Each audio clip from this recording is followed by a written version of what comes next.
And we're back. Welcome to episode 209 of No Direction, the No Direction Network's Pathfinder News, Reviews, and Interviews podcast. I'm Brian Costello. And I'm Jefferson J. Thacker, also known as Baron. Organized play has long been a major part of the Pathfinder community and the Pathfinder, marketing and various other things. It's definitely been a major part of the game for a large chunk of the players. And it presents an interesting challenge in that it has community needs and it also has very specific rules needs. So to talk to us about the rules needs and how you meet them is organized play developer, Mr. Michael Sayre. Hey, thanks for having me. My name is Michael Sayre, and as I said, I'm the Pathfinder Society developer here at Paizo, and I'm real excited to see how this goes this evening. And this is your first time on the show, which is always exciting for us. We like to start the new interviews and the interview with a new to us employee at Paizo with your path to Pathfinder. How did you get into the game? How did you get into Pathfinder specifically? Whatever games came before that for you? Yeah, so I was always really into Dungeons and Dragons, but not actually the tabletop game. For a lot of my childhood, I was in Juneau, Alaska, which was a pretty small town, even though it's the capital. And the very first game I ever played where I rolled dice and sat down with a group of people was actually when I was 18 and in the Army, in a barracks after hours, using dice that we had made by cutting patterns out of the cardboard backs of the notebooks that were one of the only things we were actually allowed to have in basic training for the Army. And then that was just a really great experience for me. And when I got out of the Army, I started going to conventions, especially PAX, back when there was only one PAX. And played Dungeons and Dragons a lot, had a 4th edition group for a while that is still some of my best friends. And we'd been playing 4th edition, I think, for about a year when someone was like, hey, have you heard about this Pathfinder thing? It's like 3.5 that we used to play. And I was like, oh, cool, let's check it out. Let's see what's going on. We liked it, clearly. And continued to play that. I was actually in banking and just kind of as a hobby, I had started writing third-party materials. I wrote a really small book of feats for Owen at Rogue Genius Games called The Genius Guide to Bravery Feats. And then I did some stuff for Dream Scarred Press. And as I was wrapping up my first major project for Dream Scarred Press, the bank that I worked for got bought out by another bank and discovered they had entirely too many treasury management agents. So suddenly I was without a job other than this freelance hobby thing. And I was like, I've really been enjoying doing this, and I had worked my way far enough up in banking that they weren't able to just kick me out of the door. I had a little bit of a severance package to sit on and think about what I wanted to do next with my life. So I actually ended up doing third-party freelance work as my primary gig for about 3 years. And then a developer position opened up at Paizo. I actually have a very kind of unique pedigree here at Paizo in that I am the only developer who never wrote a word for Paizo prior to being hired as a full-time employee. So that's what it said on your Pathfinder wiki entry, Yeah. and I was like, that can't be right. That is entirely true. Yeah, I was a full-time employee for Paizo before I ever wrote a word for Paizo, but I had written tons for the Pathfinder role-playing game. I've worked with Greg at Amora Games, as I mentioned, Owen at Rogue Genius, Dream Scarred Press, Jason at Legendary Games, Adam at Drop Dead Studios, Kristen at Lost Spheres. I'm working with some guys at Kobold Sages actually right now. So I knew quite a few people and different publishers in the third-party community. I never actually did any work with Brian at TPK Games, but I'm in his private Facebook group, and I think we intended to work together at some point. So. And you also did some editing on Wayfinder, right? That is correct. Yes. So it's funny. You were saying like, okay, you went from basic training to banking. And I was like, what a strange overlap. And then I pictured the Venn diagram, and right in the middle, role-playing games. Yes. Yeah, very much so. So you gave me so much that I want to follow up on. All right, let's start with these dice. So did you made like origami patterns, and that's how you rolled your dice? Yeah. So one of the guys had a really good idea for how he was going to put this thing together and make it all happen. And he drew out patterns on the back of our notebooks on the cardboard. And then we all cut them out and started folding them up. So we had a D6, we had a D8, a D10, a D12, a D4. However, for a D20, that was the one that we couldn't just like fold out a cardboard. So instead we had 1 through 20 on tiny slips of paper thrown inside a hat. And that was our D20. I mean, couldn't you have just done that for all the dice instead of, I guess I don't know why I'm telling you to just do something practical instead of something artistic. No, No, you made the right choice. It sounds wonderful. Actually, my very first time role-playing game, I couldn't get a set of dice either, so we took the back of a Pepsi box and did the circles and divided them into the numbers, and then made a flipper, had to hold our pencil down to the thing, and then flipped the spinner, and whatever number the spinner landed on was what we rolled. Oh wow! And you did that with each of the dice? Yeah. It was like an 8 by 10 little square, and it had like all the dice of its different circles, and we just picked one and flipped on. You're gonna have to recreate that for the website. Oh no. I think his is cooler. He made origami dice. That's much better. I wish I did that. All right, Michael, you're gonna have to make those origami dice for our website too. Okay, I will see what I can do, or find somebody who might be able to do it better than me at this point in time. But we'll just put your name on it. Right? Well, no. Never steal credit from an artist. So you, speaking of credit, you worked for all these third-party publishers. Why didn't you work for Paizo? It was just kind of a weird, I think, timing and circumstance related issue. Because obviously, like I said, I wrote for Owen, right? And Owen was a developer at Paizo in a story that is funny now, but would have been less funny to me 6 years ago. When Owen was packing up his desk to leave the other month, he goes, "Oh, I have an email here from Michael Sayre from 2016 asking for work on a player companion." And then you laughed. And then I was like, yeah, that's funny now, Owen. I'm glad we're friends. Man, and Owen answers all these emails. I don't know how you got missed. I really don't know. And Owen and I we had met in person long before I came to work at Paizo because I had written for him. I actually went out and hung out with him at the AFK Tavern, which I think has since closed down. But that was Owen's spot, right? He was royalty there. And my wife Morgan and I went out there because I wanted to meet with Owen and talk with him about maybe doing some other projects and things with him. And that was not what happened that evening because my wife is a huge Star Wars fan, but she had no idea who Owen was. She did not realize how deep in the world of Star Wars Owen has been over the years. She knows that now. At the time, she didn't. And so she started getting into this really in-depth conversation with Owen. And the rest of us at the table just kind of fell away as the conversation continued on. At first, we were there, right? We're all nerds. We know this. We all love Star Wars. We can be part of this.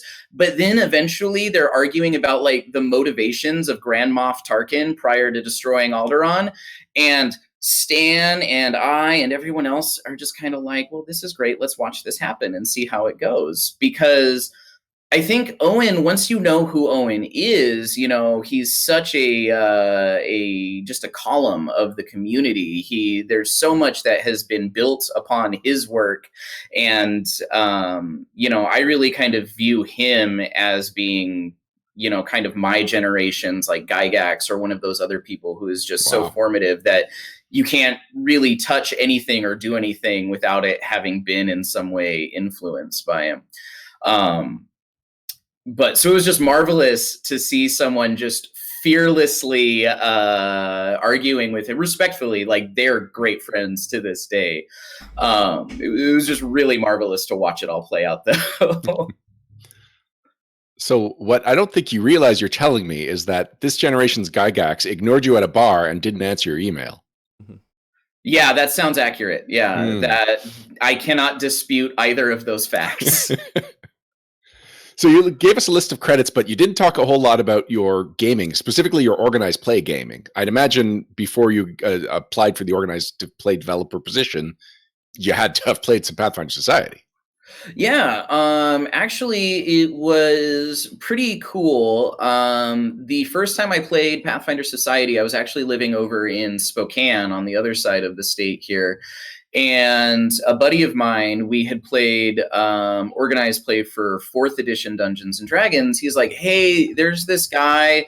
He wants to play Pathfinder out at this game store. Do you want to come along? That guy was Preston Hudson, who's now, I think, the RVC, the Regional Venture Coordinator of one of our largest communities. It's just grown.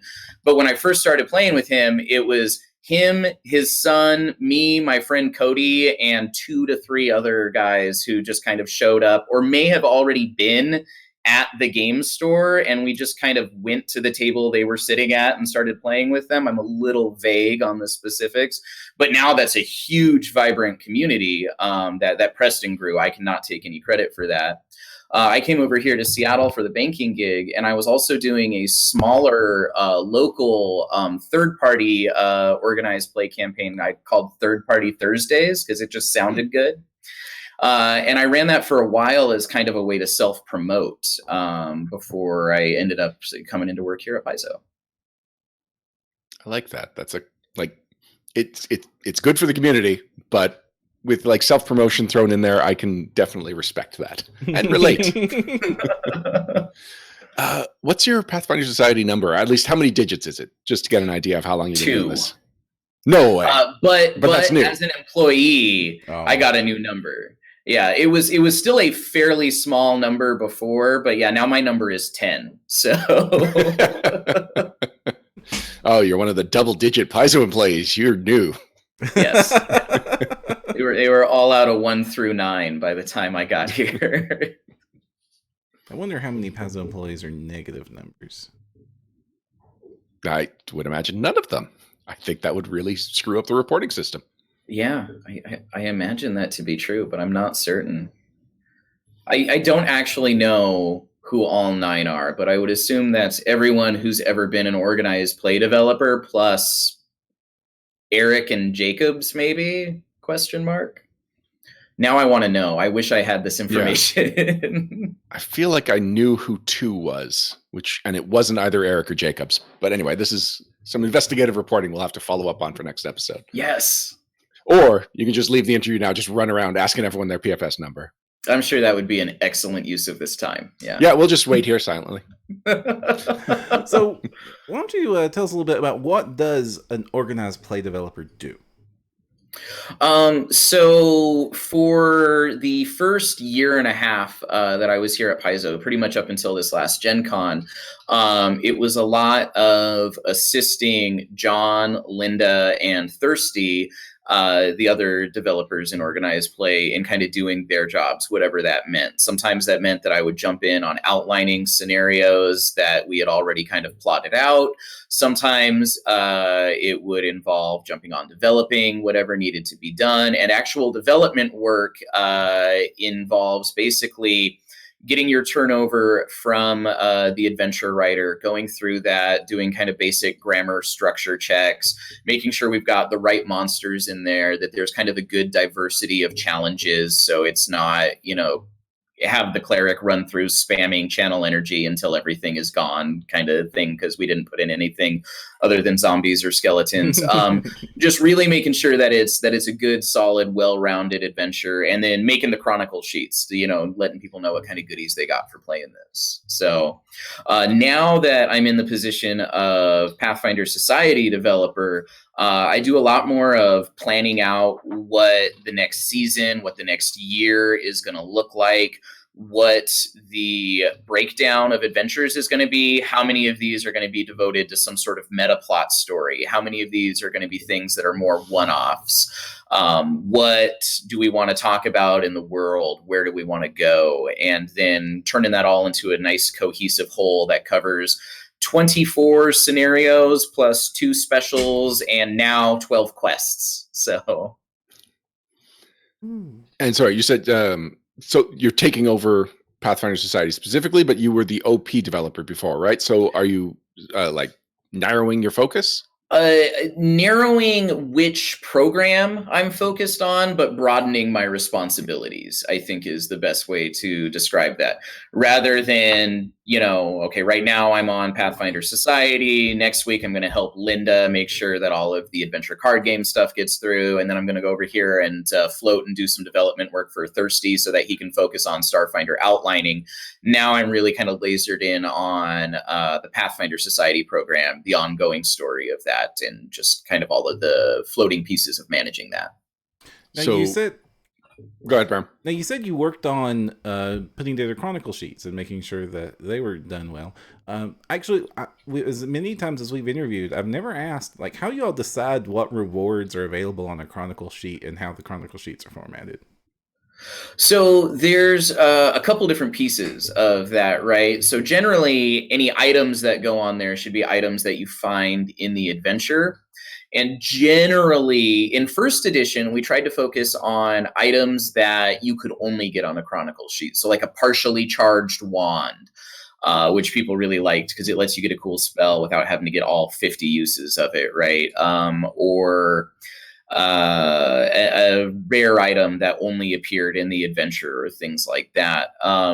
As we've gone into second edition now, right, there's actually kind of a very different focus because we don't have all of these extra books to draw items from. Pretty much everything comes out of the core rulebook, and we've got pretty specific guidelines about access to those items. So a lot more of this is kind of using the adventures to guide people towards, here's some cool things. Here's something you may not have noticed tucked away in the back of the book. Now you've got this talisman or whatever. And then we've also got the boons that go on there. And a boon is always a cool, generally limited use or kind of niche thing that your character gets access to.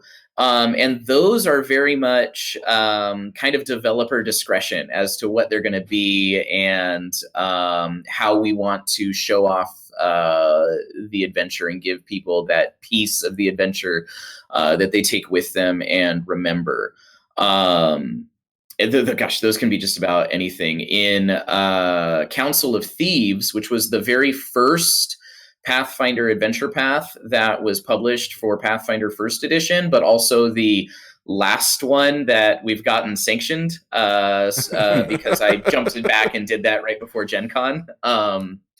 I think the boon that I gave everybody was you've got a castle, and as long as or a fort, it was like it wasn't a castle was one of the things it could be. It could also be like a playhouse or like a sewer basement kind of thing.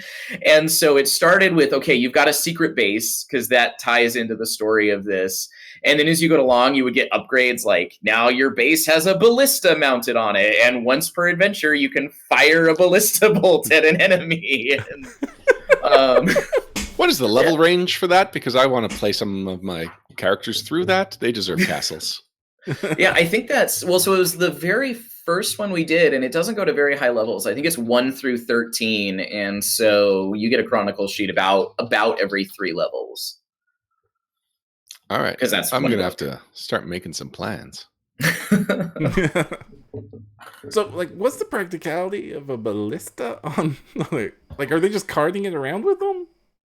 Well, so I think there's a limitation in there that you have to be in an urban environment, if I'm remembering correctly. And so the idea is just that somewhere in this city, in your fort, your ballista is set up and you have the ability to signal or trigger that it should be fired. And it's basically 3d12 damage once per adventure in an urban area. Oh man, all the dramatic reveal moments in posing. Every bard needs to have that so they can just take center stage and then really deliver a punchline. Oh, 100%, yeah. So how has it been developing for second edition? That was one of the last things you all did for first edition, but now that we're into second edition, is planning and developing and creating adventures for this? So it's exciting and it's different, right? There are things that second edition does that I really, really, really, really love. One of the big things is how fast it is to create an original monster or an original NPC.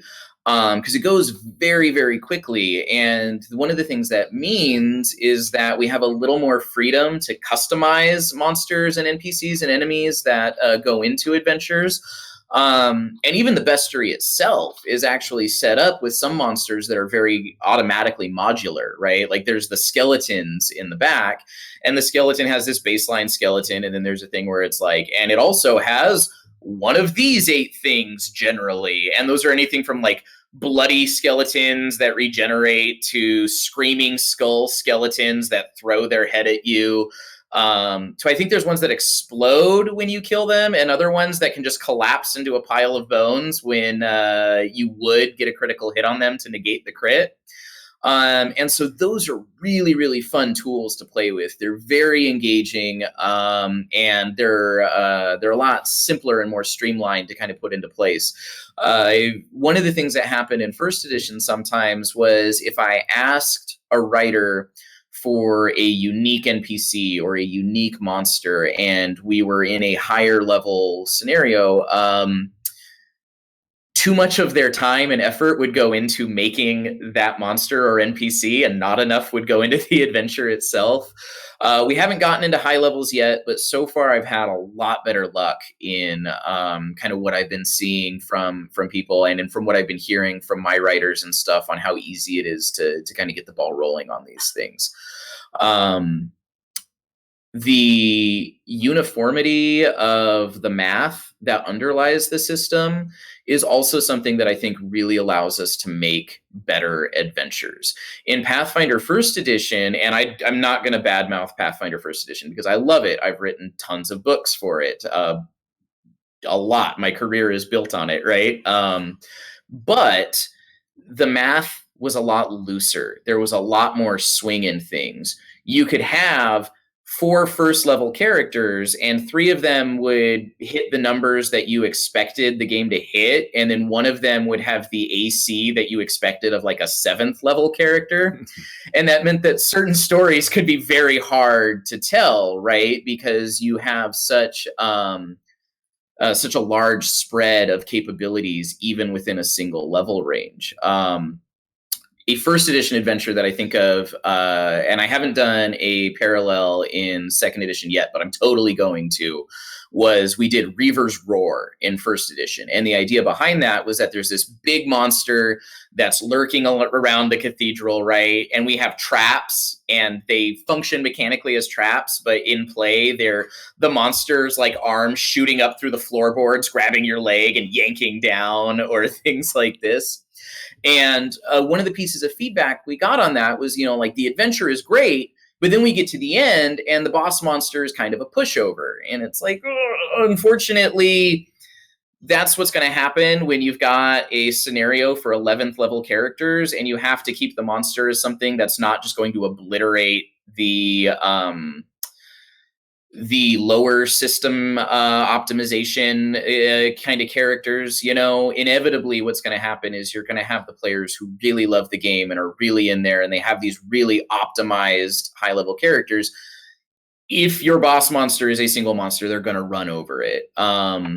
Second edition gives us more tools and more predictable math that we can design an adventure around. And so I'm really looking forward to doing that same kind of adventure in this new framework. And what about page count? Because the size of the scenario translates to how long it takes at the table, and the more standardized second edition stat blocks can actually allow for more adventure, which means potentially more time at the table. So how do you manage that? So we're honestly still getting our feet under us and getting a feel for it, right? We've discovered that right now there's quite a bit of swing in playtime. We just released a quest, Unforgiving Fire, which we did a lot of play testing on. It was an in-house author. He was having some other people run it at a convention as part of like the early kind of doing his piece of play testing on this. And he felt really, really confident that he had it locked into about 50 minutes to an hour, which is where we want a quest to be. I think the product page after it went live, like the third post was, "We played this last night and it took 3 hours." Oh, So, wow. Not good if you were planning on playing it over lunch hour. Yeah. So part of it, I think, is really right now, people are getting a feel for the system. The rules are new, and it really is a whole new system, right? I think it feels like Pathfinder. I think it's really what Pathfinder has always wanted to be, but there are a lot of little things that people are having to relearn. And I don't know that we're going to really have a perfect idea of how an adventure is going to consistently play until really the fan base has a better kind of grasp on this new system and everything.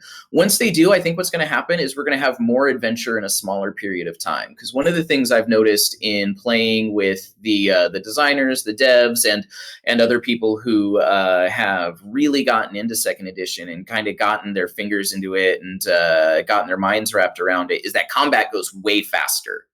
The 3-action system is more intuitive.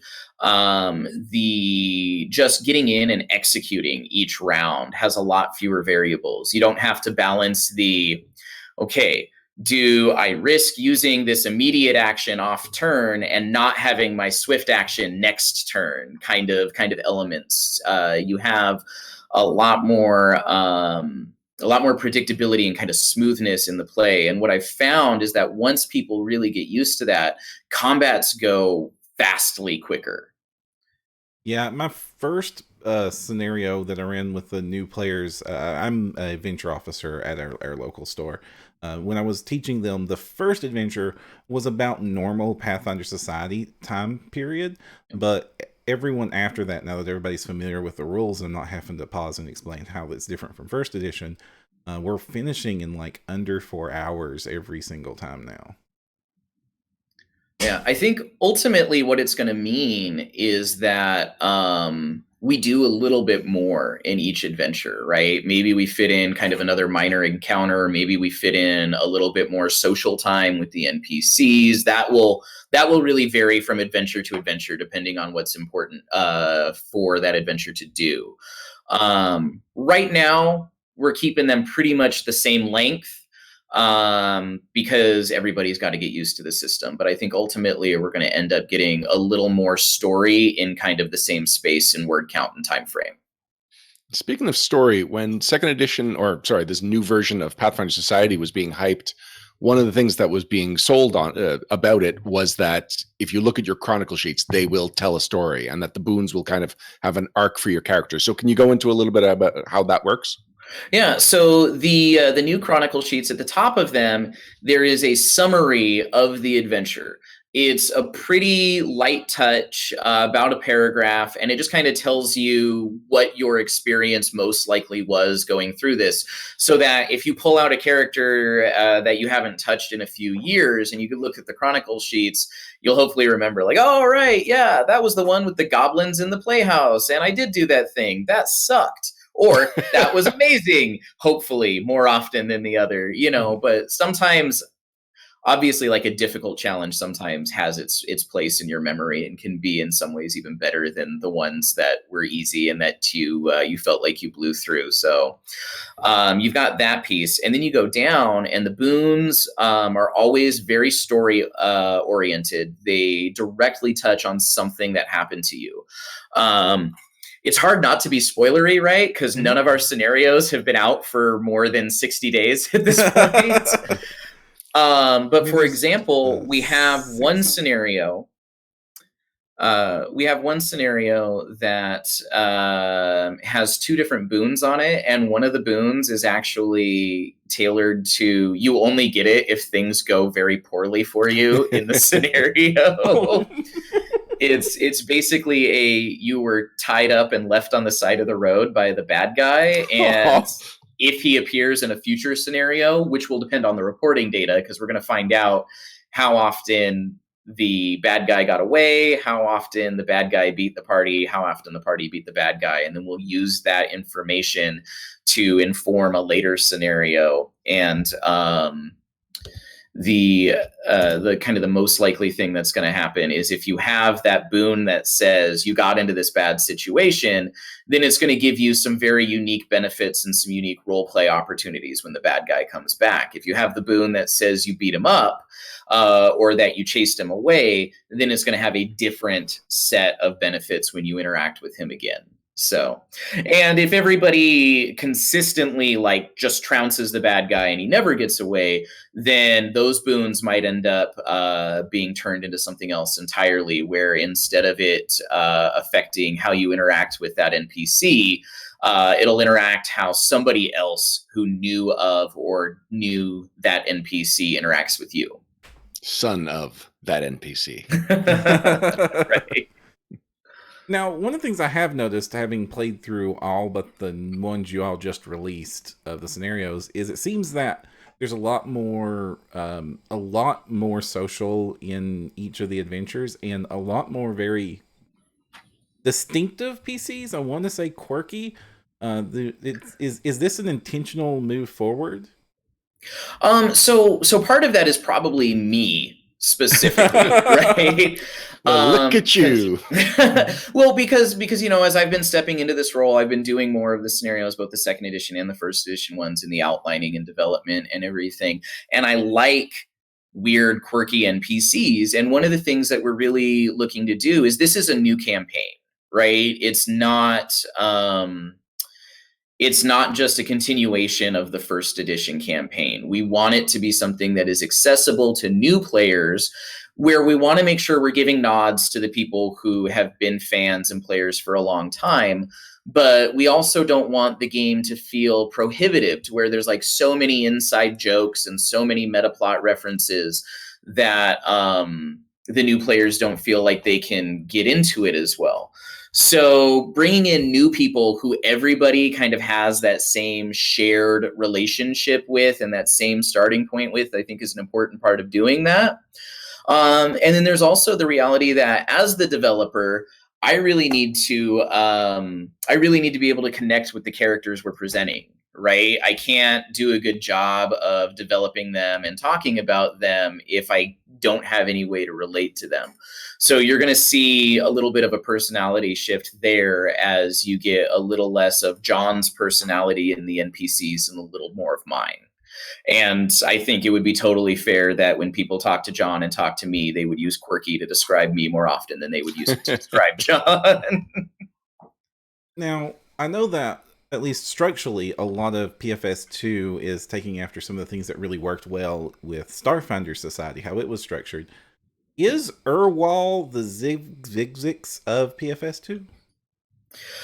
So Urwal was very much a John and Thirsty concept, very much like Igzigvix was. So I think that is probably a fair thing to say. It's definitely...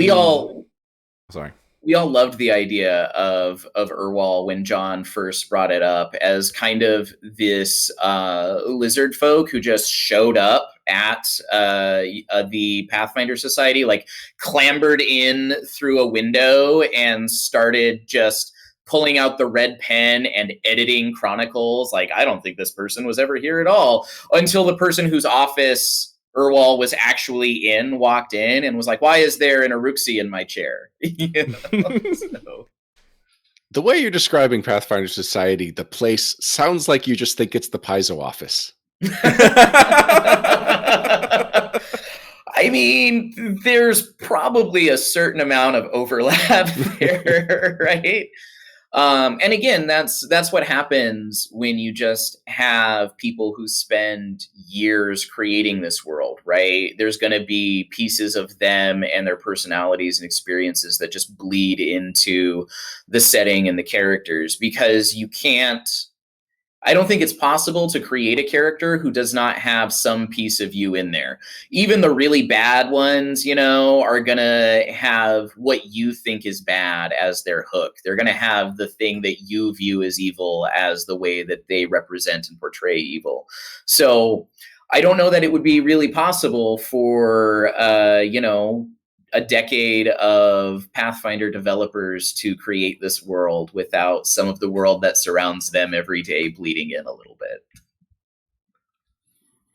Now, in previous seasons, when meta arcs started being introduced, one of the challenges was that no one character could experience the whole thing because earlier plot points were at levels that were incongruent with later plot points. And you really, for one player to experience it, you'd have to have multiple characters going through it.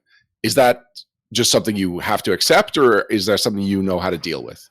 So originally, one of the reasons that would happen is that when we plan out a campaign year, we know what levels we have to support, and those are based on the demographics of our players, based on our reporting, the information we get from our venture officers and our regional venture coordinators and all of these people, and also kind of the lifespan of the campaign. Okay, if people have been playing these scenarios and they did this and they did this, they're going to be this level. And so what kind of happened in those later seasons of Pathfinder First Edition was that if we wanted to tell a story, it had to break across levels and tiers, because there was no other way we were going to fit it in the schedule and still make sure that we had a 1-4 this month, so that they're still or a 1, not a 1-4 anymore, but with a low tier adventure this month, so that new players still have a way to access the game and come in, and there's going to be stuff running at the game store that they can play. And then, a high tier 7-11 kind of adventure over here in the same month or the next month, to make sure that the players who've been playing a long time have this support. What you're probably going to see for at least the next couple years is there's going to be a lot less of that meta plot breaking across levels. The meta plot for hopefully at least the next 3 years should really grow with the characters, where they're going to start it at a certain level, and the meta plot is going to try and hit those points where the character that started it should still be able to experience it and have that full experience and touch every piece of the meta plot by the end of the year. Ultimately, we may end up in that position again, where the campaign's been going for 6, 7, 8 years, and now we have to hit a broader spread of levels across the course of it. And then that means if we want to tell that story, we have to break it up. But I don't think we're going to be there for a while again yet. Well, speaking of level ranges, the campaign has really only been available for a couple of months now. Yep. What are some of the higher levels that people have reached? So right now we're expecting that the highest level players we're going to have are probably going to be just hitting 5. And those are going to be our really dedicated players. They might have had access to the playtest boons, and they might have started at 2nd level. And then they played probably really aggressively, played everything that we've put out, and did the repeatable a few times. This year, this season, I think we're going to have some 3-6s that are going to start. So for levels 3 to 6, that are going to start coming out in December, January. And it'll be like 1 3-6 that month, and then another 3-6 the following month. And at the very end of the season, we're going to have like our first 5-8, an adventure for level 5 to 8 characters. Next year, we'll have a few more of those level 3 to 6s, and we'll have a few more 5 to 8s.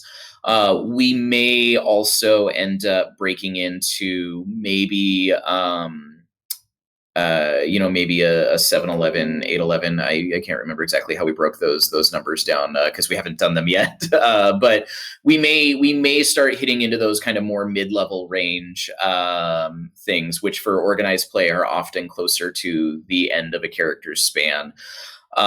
Because traditionally level 12 has kind of been the cap for what we support in scenarios. I don't know whether that is going to continue to be true in the campaign. We're going to have to see how players feel and how organizers feel and how the schedule looks for the levels that we're going to hit as we go into those later years. Are you finding it odd to shift gears into rethinking about how a new campaign starts instead of relying on like some of the expectations and sort of comfortable release patterns of PFS1? It's definitely a change in gears. Yeah, it's different. We have different concerns. One of the things that I noticed kind of early on was I had been telling so many higher level stories as we were approaching the end of Pathfinder First Edition and getting ready to cease producing new adventures for that campaign, that I had to remind myself a little bit more about what an adventure for a level 1 character looks like. I'd been doing so many like, yeah, let's go kill a demon lord and eat its heart, or let's go find out what's behind the mask of the leaders of the society. And we had to come back to, okay, what does it look like when you are exactly 2 hit points and 1 point of attack away from being a commoner, and what kind of stories are appropriate for you and that are still fun and engaging. I've enjoyed it because what it's done is it's brought us back to kind of some classic tropes that I think are really entertaining, like the escort mission, right? Or the go meet all the important people in town kind of missions, which are really fun in their own way, but just something we haven't really done a lot of in a long time.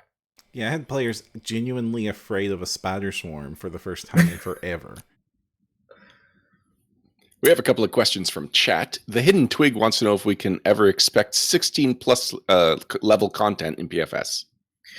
I cannot make any promises. There is definitely a world where it is more realistic to see high levels in this new rules system. But hitting high levels isn't just about the rules system allowing us to tell those stories in a balanced way. It's also about us being able to fit adventures that are that high level into a 12-year cycle, while also having enough adventures for people who are coming in and playing for the first time. So in my dream world, there is a world where that happens. In reality, I have no idea. I like the idea that you have a dream world. Well, we've got another question here from Kitsune Warlock, and I think this relates to a recent announcement you all have made. Wondering, for those of them have started the AP, are they going to be able to give out Chronicle sheets when they're available? So we are having an ongoing discussion about getting this sanctioning essentially caught up, right? We've been at this breakneck pace. We lost our most experienced developer. John was really kind of the cornerstone of organized play for 7 years. And so we definitely felt him moving to the Starfinder team. So we're looking at making sure that there are opportunities for people and that we're not forcing people to sandbag games, but getting that answer locked in is something we were talking about literally just 3 hours ago. And it'll be Tanya who ultimately gives the final answer to that. And similar, Zathos of Erissia wants to know about plans for Plaguestone and Age of Ashes. Well, Age of Ashes.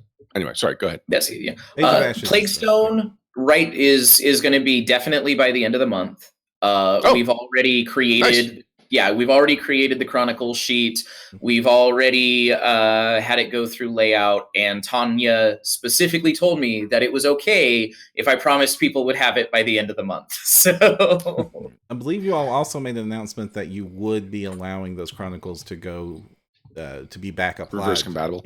Yeah, Fall of Plaguestone, 100%. If you've already played it, you're going to be able to, as long as your GM is going to acknowledge that he ran it for you and you played it, or they ran it for you and you played it, you're going to be able to get that Chronicle. I think Age of Ashes is in... There are broader talks that unfortunately I can't get into. I think ultimately it'll make everybody really happy, but I'm kind of limited in what I can say on that. Now, Param, before you go any further, we've taken a couple of questions from chat. We are kind of coming to the end of the interview. Why don't you just remind people that if you're chatting live, what your options are? Huh?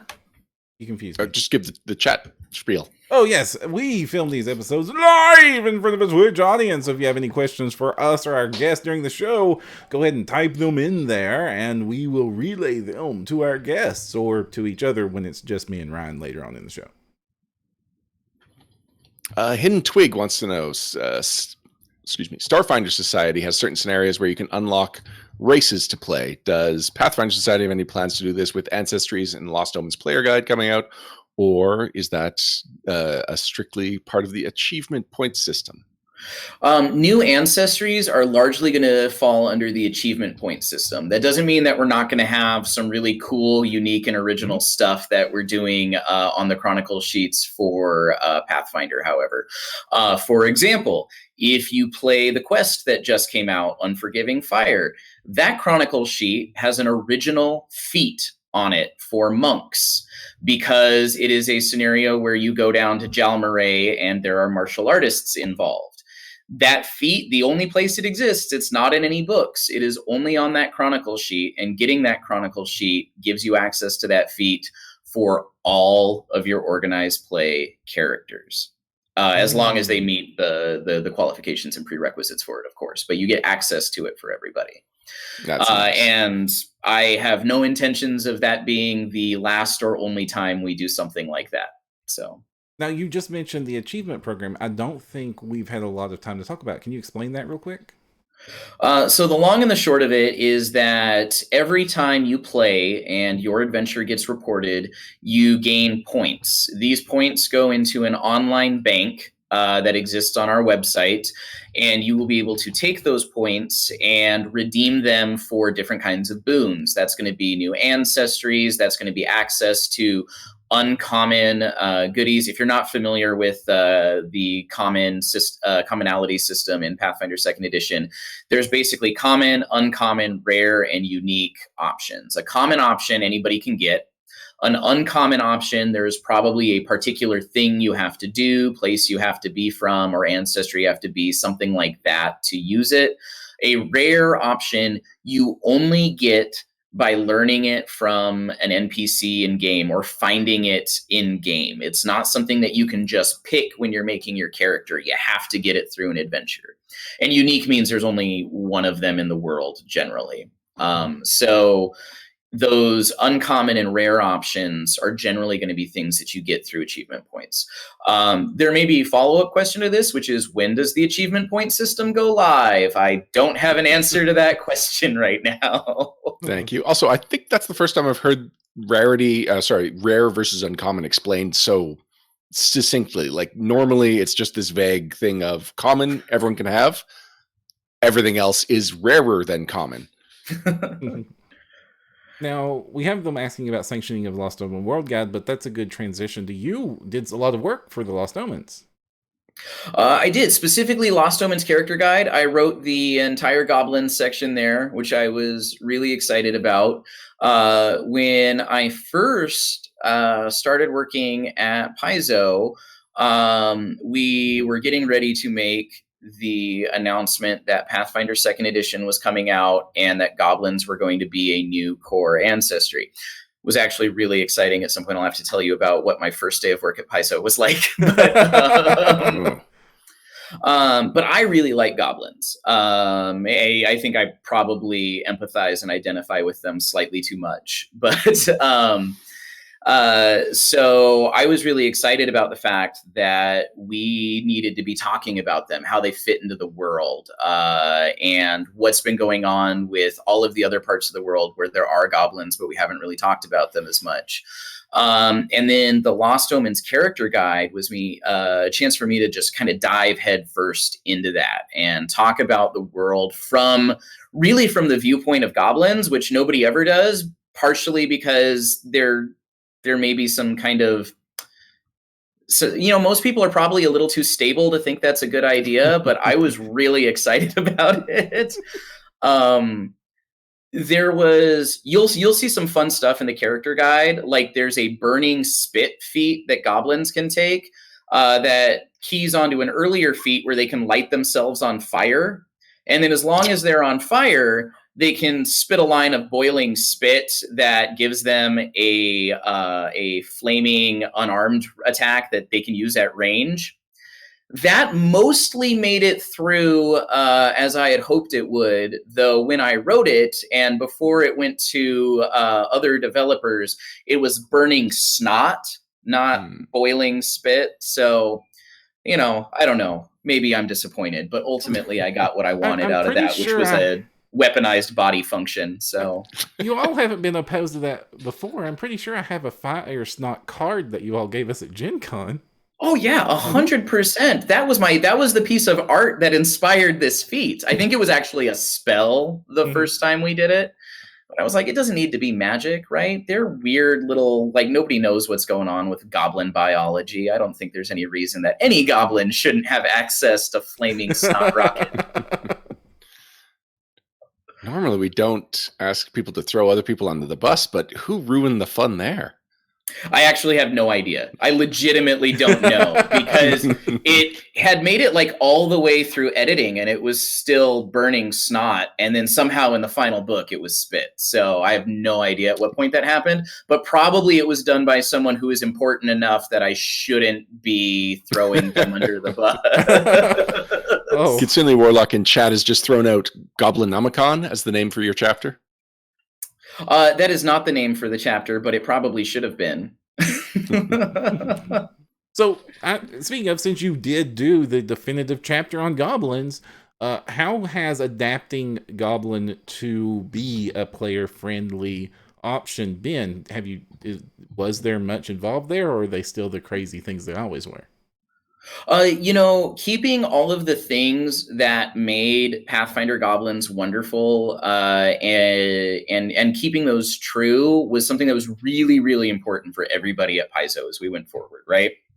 The wacky songs, the questionable biology, the compound name weapons that are mostly just pieces of metal stuck onto varying length poles, their illiteracy, their hatred of horses and dogs.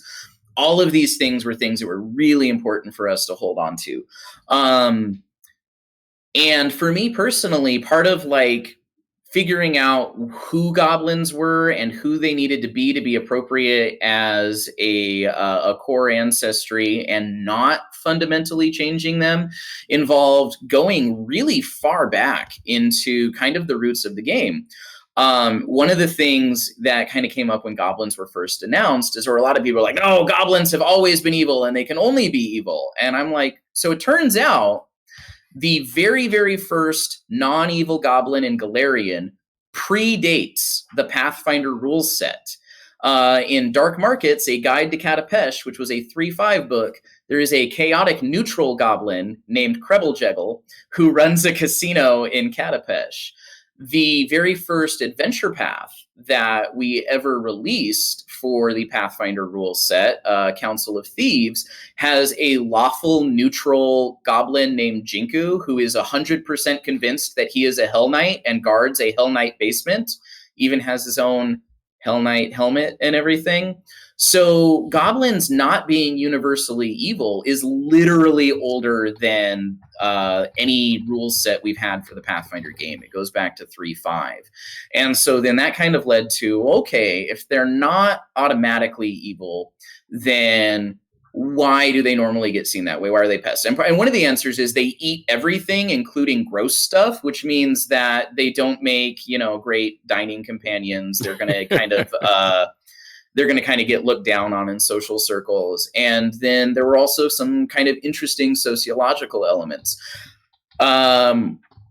In the most common evil goblins people know about are in Varisia around Sandpoint, right? That's the very first goblins most people remember or think of when they think of Pathfinder is the goblins from Rise of the Rune Lords attacking Sandpoint, And what's interesting is that in the history of our game, where Sandpoint is now was traditionally goblin territory. Like goblins lived there thousands of years before humans did.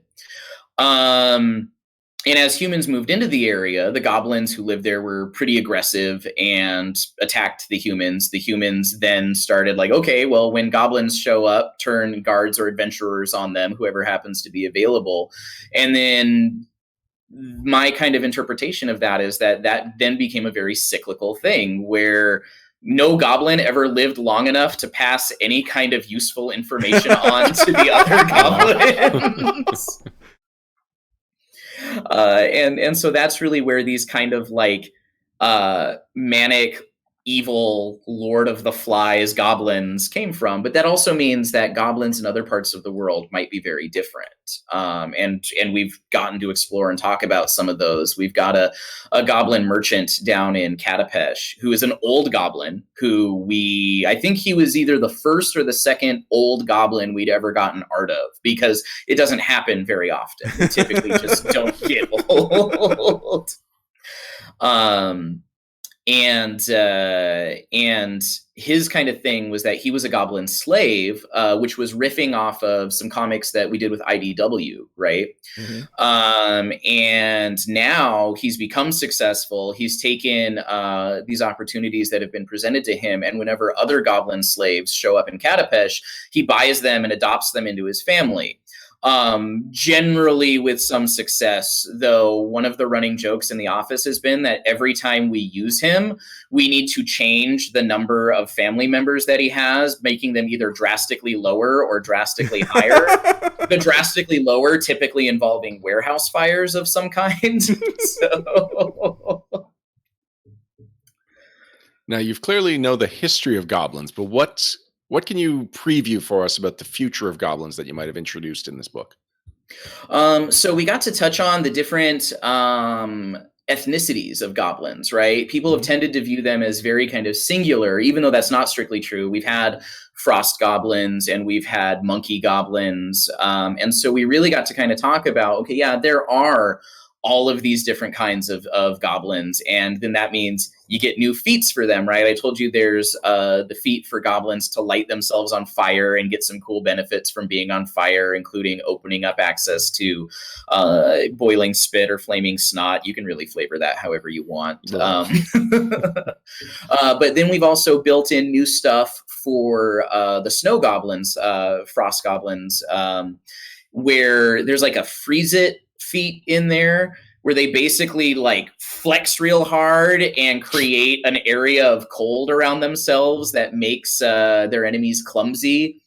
There's some fun mutant goblin stuff in there for goblins who worship Lamash 2, where they can pick up extra traits and just really kind of turn into biological freaks. There's a piece of art in there that's pretty like, ugh, and it's perfect, right? It's golden. So we've really brought in kind of a lot of diversity into what you can do as a goblin. Some of it's hilarious, right? Like there's great stuff we can do with goblins because they've got that almost cartoonish physiology. There's an unbreakabler goblin is what the feat's called. What? And unbreakabler, because there's an unbreakable lower level one, and then there's unbreakabler. One of my things when we were coming up with names for these goblin feats was that if we were going to call goblins something, or if the feat was going to have a name, it should be a name that goblins would use, not something someone else would use when talking about a goblin. And the unbreakabler goblin feat, which actually Mark Seifter ended up doing a fair chunk of that feat, riffing off of something else I had written, is if an enemy like critical hits you, instead of being critically hit, you can just choose to like bounce across the map in an equivalent amount of space equal to the damage you would have taken. Wow. And so you're just like, ba-boing, ba-boing, ba-boing, ba-boing, ba-boing. And now you're like way off on the other side of the map, but you didn't take a critical hit. So, that's great. We are coming up on time, and there's one question I definitely know we want to ask, and that is Descriptivist question, saying that one time you mentioned we might learn something about Damiel in Tyrant's Grasp 6, and basically his ultimate fate, and why we shouldn't expect him in 2nd edition. What happened to Damiel? So here's what was supposed to happen, right? I wrote the prestige class, the Mortal Usher, for the back of that book, right? And right now it's a generic person in psychopomp gear. It was supposed to be Damiel. He was supposed to be the Mortal Usher, with the implication being that he died during Tyrant's Grasp and was then brought back to life to just go be like the bane of all undead and others who want to buck the natural cycle of life. Because of various things that happened during people transitioning between departments, new developers joining, and other things, that just didn't happen. It fell apart like halfway through the process. I am under the impression from the way that Mark Moreland, who is currently out of the office, but when he was in the office, would kind of giggle and rub his hands and like wink at me when I said, are we ever going to do something with Damiel? That we still have a follow-up for that, and we're going to give Damiel a proper kind of send-off now that he is no longer an official iconic. But I don't have details on what that's going to be. Now, people in chat are pointing out he does show up in the Lost Omens World Guide, although the point in time that picture takes place, we don't know. Yeah, that was a piece of art that was ordered, and someone had noted that it needed to have the iconic alchemist, and I don't think I don't think which iconic alchemist was properly communicated. Well, that explains but that. there also might be some things that are coming up, you know, because one of the things we do, there are no mistakes in publishing. There are just opportunities. Unless it's a typo. Those are just mistakes, like straight up. All right, I think we're about ready to wrap things up. Let me just double check if there was any. Oh, yes, sorry. Severant Laureate asked this question. It was actually the first question asked. He says, blink twice if Kashik Magic is coming to 2nd edition. Oh, there was more than one blink. I can say that. Oh, and Donato Classic. So Luis Loza says that it's Eric has number 2. As PFS code is number 2. There you go. All right. Is there anything you'd like to shout out to, bring people's attention towards? Just that we've got a lot of great stuff coming up in society here. We've got the Lost Omens character guide, which just dropped. If all of the things I just told you about goblins didn't sell it to you, we've also got Leshy, Uruxi, hobgoblins. We've got extra stuff for dwarves and gnomes and all of the other core ancestries in there. It's a great book. You should pick it up. The Lost Omens line in general, I just want to say Luis and Eleanor are killing it on a daily basis in making those books. They're fantastic. I think they're some of the best books Paizo has ever made. You know, obviously I'm an employee, but I was a fan first, and I'm sure will be a fan throughout this whole time. And if I am not working at the Paizo in the future, I'll probably still be a fan of whatever we're making then. So there is nothing in the pipeline that I don't think is consistently like the coolest thing I've seen so far. So definitely keep an eye out for that. Oh, nice. Numbat in chat says, great. Thank you for the enthusiasm and the information you've shared. Of course. Thanks for listening. I don't know. I guess if someone was like, do you want to go talk and have an interview with these guys from No Direction? And I was like, am I that interesting? Yes. Honestly, had we just stopped at Alaska, I think we could have filled an 1.5-hour interview. At least that would have been interesting to me. I know people would have been disappointed it didn't get more Pathfindery, but just in the pre-interview, I was like, oh man, I want to dive into that. That sounds really interesting. So we'll have to do it at a con. Oh, actually, that reminds me. Where can people find you online? What's your favorite social media? That kind of thing. Mm-hmm. All right. So on Facebook, I'm in pretty much all of the Pathfinder groups. The Pathfinder 2E group, the Pathfinder Society group, all of those. I'm pretty active. I am very active on the Paizo forums as well. You'll see me on there all the time if you have questions. I also have my own AMA thread on the Paizo forums where it's just ask Michael Sayre anything. So far, anything has been true. I haven't yet had a question I wasn't willing to answer, but we may find out that anything was not exactly true advertisement if people get really creative. Challenging people?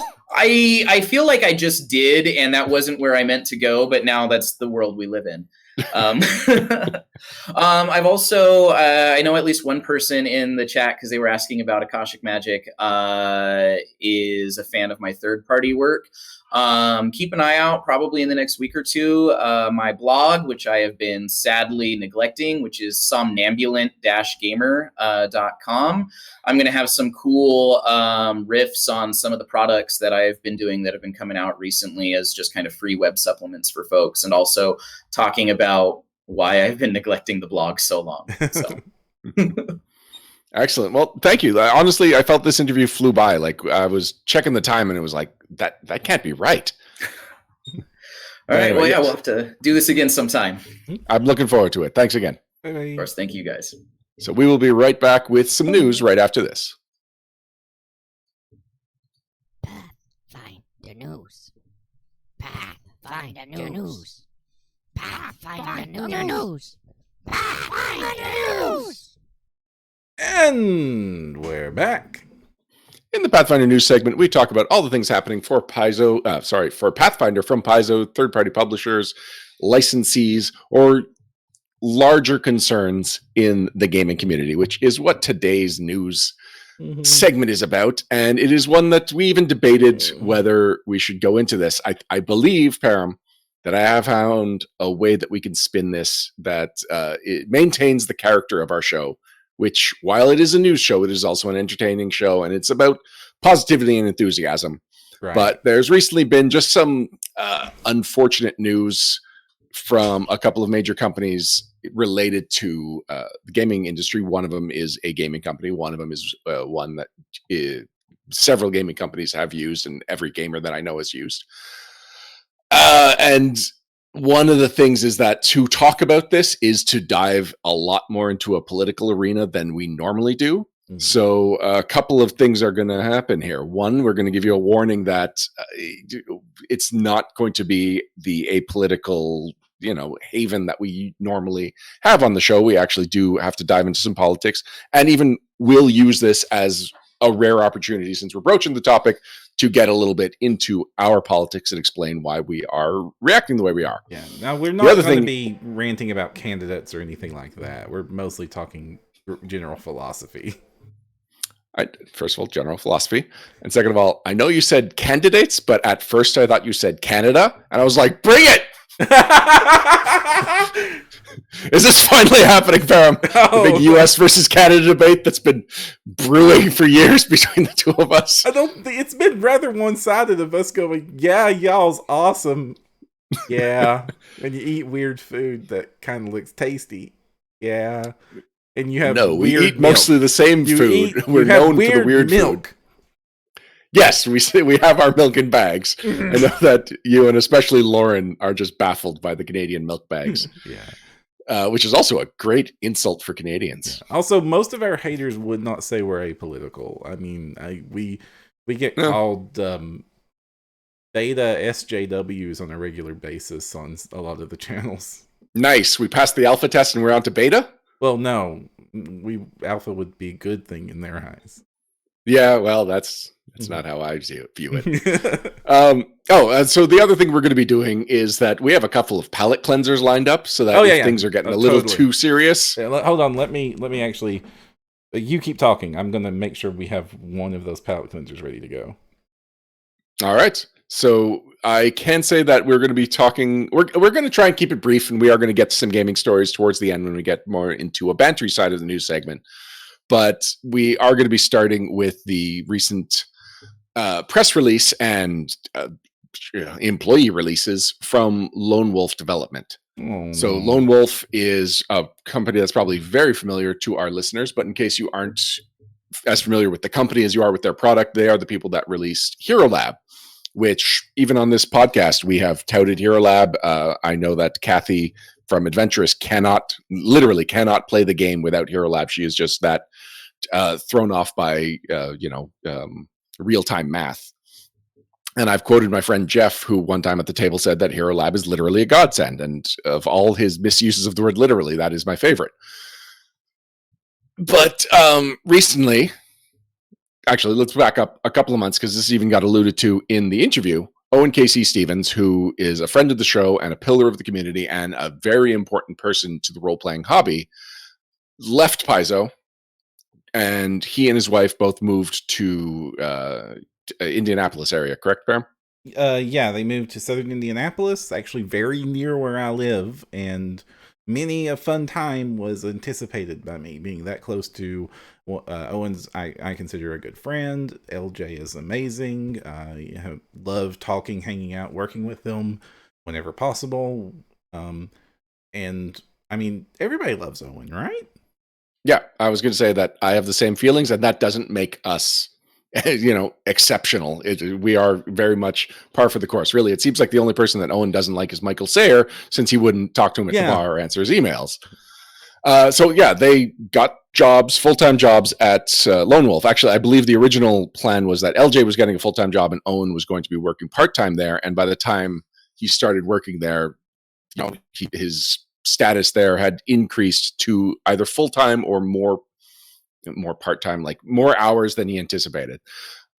This was around Gen Con, and I believe 60 days later is when it was publicly announced that there would be some cuts to the staff at Lone Wolf, and that they would be these are the only two names that I've specifically seen called out as some of the people that were released. I don't know how many more people were released, but we definitely know this is the most public one, because people knew that they had moved across the country, left a stable job in the gaming industry for what's supposed to be another stable job, only for a very quick turnaround to not the company not be able to support them. Right. That's go ahead. Let's talk about the nature. There was an official release from Lone Wolf that makes it sound like they could have seen this coming long before they hired Owen. They talk about long-term projects that weren't going well because they had shifted their focus. And wow, we're speaking opinions only here about things that we may or may not have the facts on completely.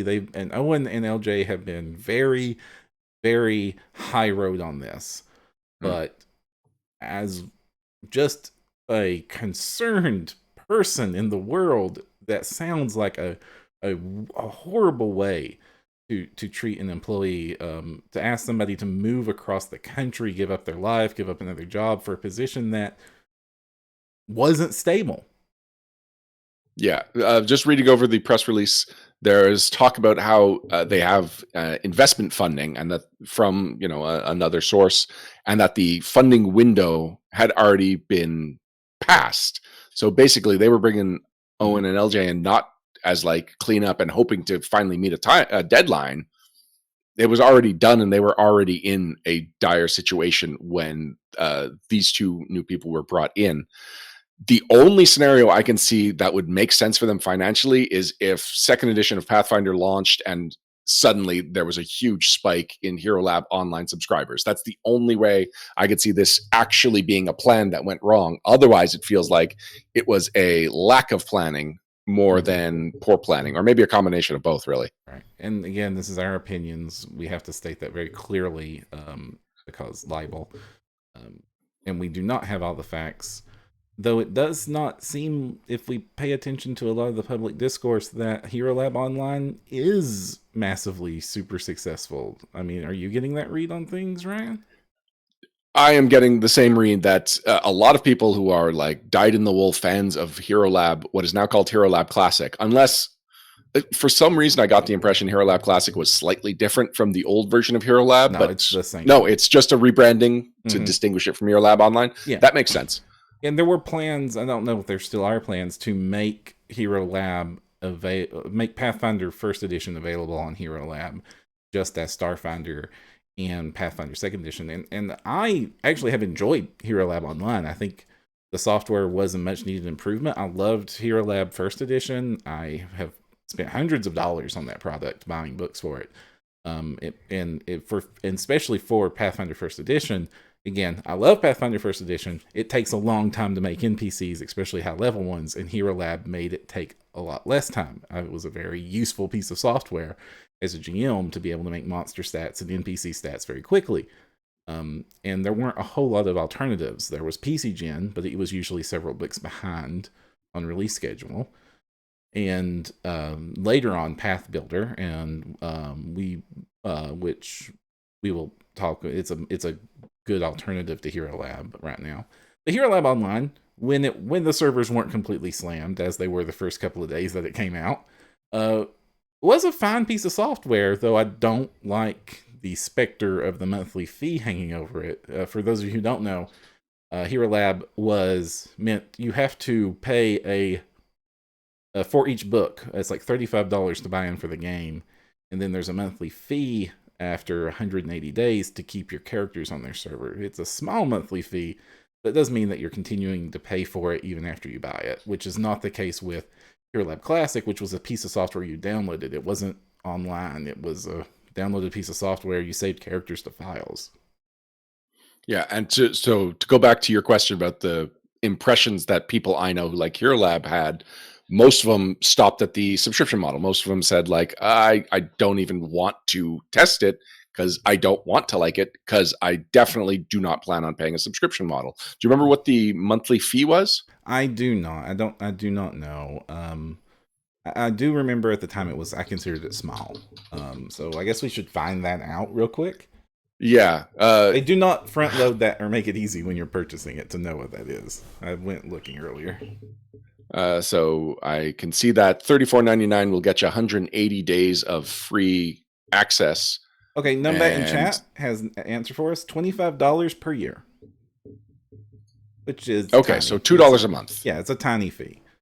So it really is like it's like buying Nintendo Online, which is I was going to say, when you're talking about subscription fees, usually I talk about what fraction of a Netflix subscription is it, because that seems to be the bar as far as value and whatnot. And so it really is a small fraction of it. It really is just the recurring fee scared people off, and it was not the model that they wanted to buy into it. At least, like, I don't know the data. For all I know, Hero Lab Online is actually successful with a certain group of people, and the people that I interact with are just not that certain group of people. And I have enjoyed using it. I think it's a little slow, but because it's web based, but it's very easy to use. There's some hitches on it.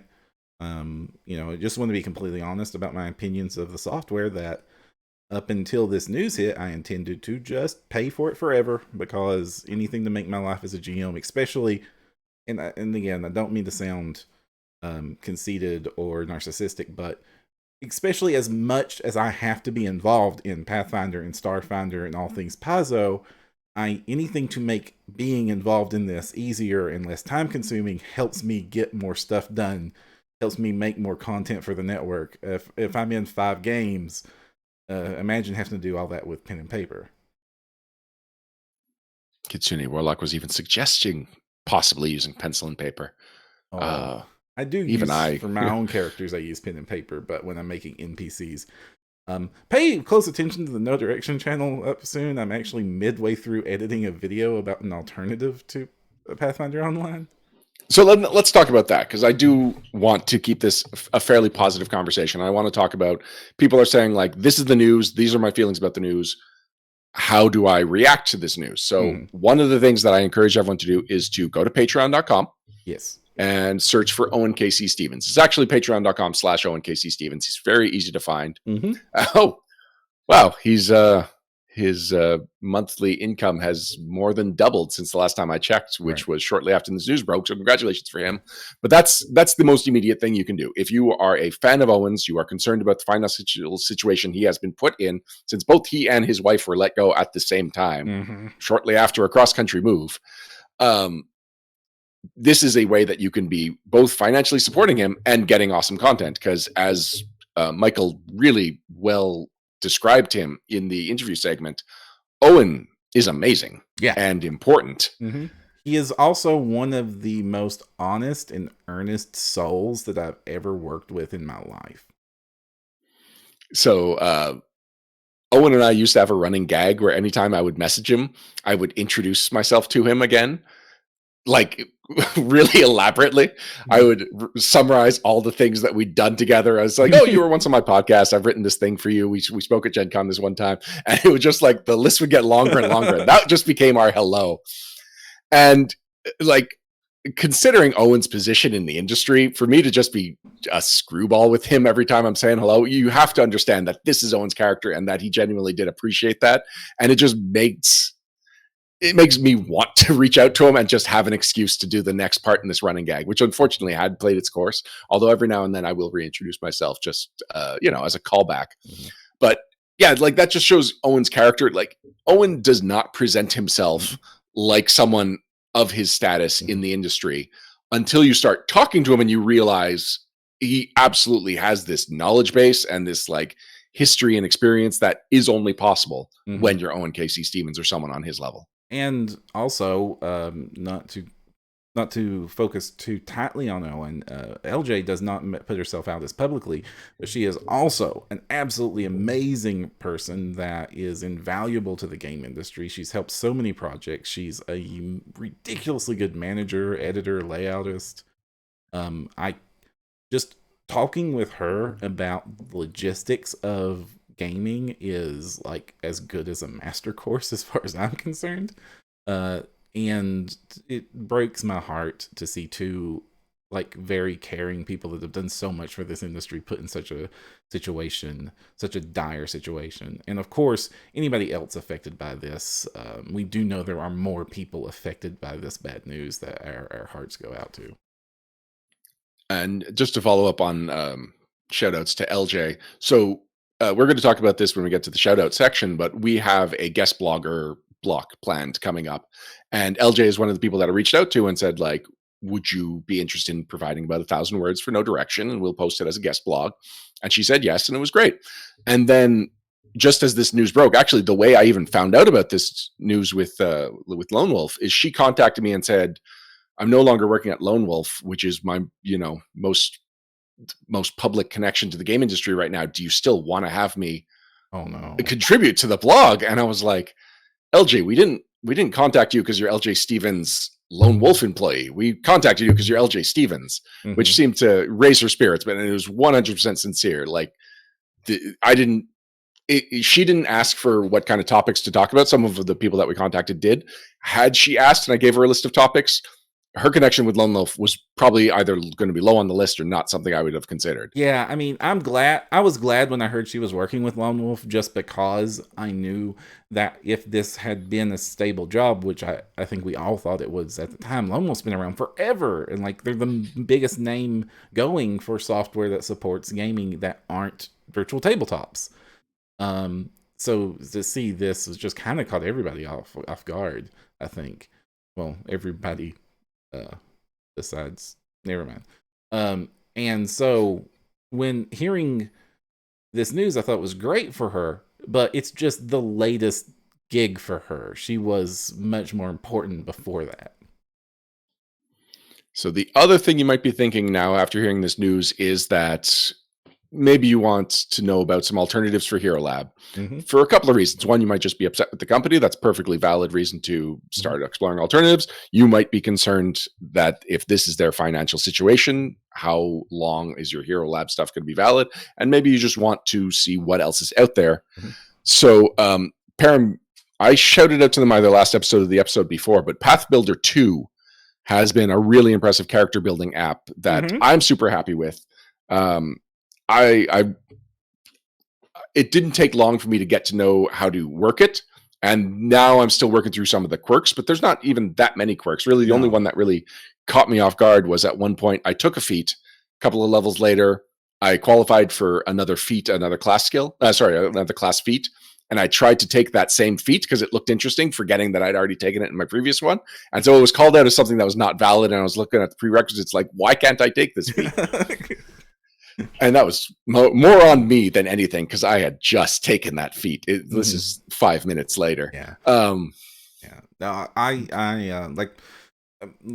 we're gonna very quickly put out a video on Path Builder that I've been working on. Do you want to go into that video? I think it's something not out yet. Sounds really cool. I wanted to do it's going to be a very short video that just talks about Path Builder and just walks through it and how to get it running on your PC. If you don't, because Path Builder is only available for Android, but there's a way to run Android stuff on your PC, and I go through how to do that as well as part of the video.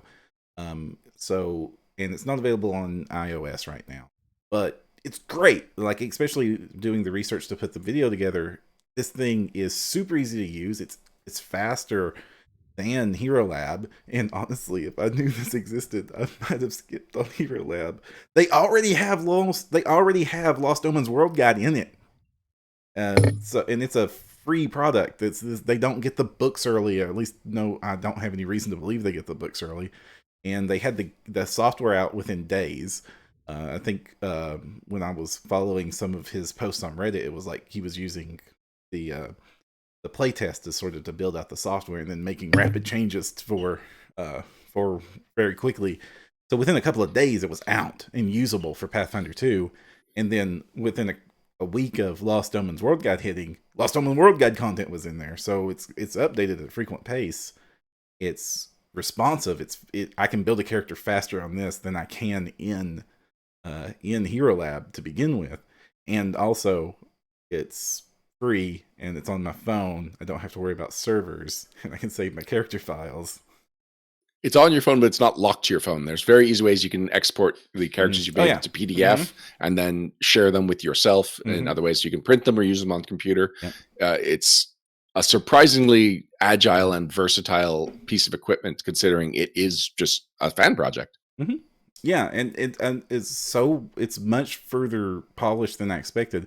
It is ad supported, so you will see ads on the app when you run it. There's some illusions to where, like a lot of ad supported software, there's a way to make a donation and make the ads go away, if that's something. And the other thing I wanted to talk about is that it doesn't do what a lot of sneaky free software on Android does, and then like, I'm free, but I'm secretly going to spy on all your web pages and report it to a marketing agency. And it's like, it doesn't do that because it doesn't have the ability to do that. It only asks for one permission from your phone, and that is to write to local data, which is a permission you would need to save a PDF copy of your character. Yeah, I need to find out more about the person that's behind this, because my impression is that it's not someone that's set out to make money, just someone that made the tool that they were passionate for, that they needed at their game table, and they shared it with the community. And the ads are probably more they needed to decide whether they would ever have ads or not. And so they've built in ad capacity into it, but it's non-intrusive. It's very minor at this point. Oh yeah, like half the time the ads don't even load. And when the ads do load on the app, it's this tiny little ad at the bottom that doesn't get in the way. Yeah, it doesn't like take over your screen. No, it's not like, oh gosh, like some of those apps that do that, where it's like, okay, before you can load your character, here's a 30-second commercial that is borderline offensive of a mobile game that if you touch this phone, we're going to immediately open up the app store and interrupt everything you're doing. I hate apps that do that so much. I saw a meme recently about like, it's like a feather is brushing against your screen and it's like lightly touching your screen, straight to the app store. Dungeon Novices in chat, and actually I forgot that I wanted to bring this up. There was another company that was bringing up a character creator that had like a lot of networking capabilities, and this was, I want to say, 3 years ago, and we even had them on the podcast, and I'm afraid I don't remember the name of it, and I forgot to do the research to find it. But this was a company that all of a sudden went bankrupt, and it seemed like there was a lot of momentum behind it. A lot of people were interested. A lot of people were comparing it to Hero Lab and saying this new software looks like it might be superior to Hero Lab. It might do what I want and more, a little bit better. And it failed. So it does make me wonder what kind of market there is and like market sustainability there is for an app for creating and managing characters, considering it is it's perfectly, like it's totally built into the game we play. We absolutely have to create characters, and having an app to help with that totally makes sense. But it's also something that everyone has the capacity to do it with a pen and pencil. No, a pen and paper. A pen and pencil won't get you very far. Well, really tiny characters. How many characters can you write on the head of a pen? Infinite. So it does make me wonder if, like, is this the kind of thing that we should depend more on the community-based ones than the company-based ones, because the market might not be as strong enough to sustain a company? Yeah, I don't know. I think that there's always going to be a market for this sort of software, and Hero Lab was really ambitious, but PC Gens existed forever as a free effort. There's been, for every role-playing game I can think of, some fan has put together character gen software for it. And a lone programmer can really do this, and I'm speaking as a programmer. The data entry is kind of the really nightmare part, especially for a game as robust as Pathfinder that has so many options in it. But if you're willing to do the data entry, or you have help with the data entry, building something like this is on the medium scale of complexity. And I mean, you can and countless people have put together spreadsheets that do this. So, and I think that there's always going to be a market for this. I just think that huge price points can't be part of that market going forward. The subscription model, I think, honestly makes sense, especially for something ongoing. Like I could totally see a competitor entering this space that was like $5 a month forever, but that's all you pay, and we just keep adding books. Wait, $5 a month? Yeah, that's twice what we were saying Hero Lab would cost. Well, Hero Lab does cost. No. Hero Lab costs $35, and then $30 for another book, and then $2 a month on top of that. So I'm saying I could totally see like a $5 a month plan, and with all the books are just automatically added to this going forward. But for phones, there's so many apps for this that existed for first edition, even outside of Hero Lab. Path Builder is a 1E app, a very good one. That's how I first heard about it. A lot of my society players were just raving about how good Path Builder was for first edition. And then when second edition came out, it was just there. It's pretty much the best option on the market right now for second edition. Now, sorry, so I was under the impression Hero Lab Online, you got everything by subscribing. No. Then what do you get by subscribing? They keep your characters on their server. Oh, then suddenly that $2 does not sound super affordable. Yeah, I think you go one way or the other and be successful. But and I know that the D&D Beyond does this the same way, except for I think Beyond doesn't have a monthly fee. You just buy the books. Am I right on that? I don't do a lot of I'm not the D&D one to ask about so D&D chat Beyond. correct us on. I think D&D Beyond, like if you have, I do know this, that if you're in a game with a GM that has the books, your account can access those books, because I used D&D Beyond to play some 5th edition games back when Pathfinder playtest was going out, because I wanted to familiarize myself with, what its competition was going to be like, what the market looked like. So I got in some 5th edition games, and one of them was being run by a GM that had a lot of D&D Beyond. I just had a free account.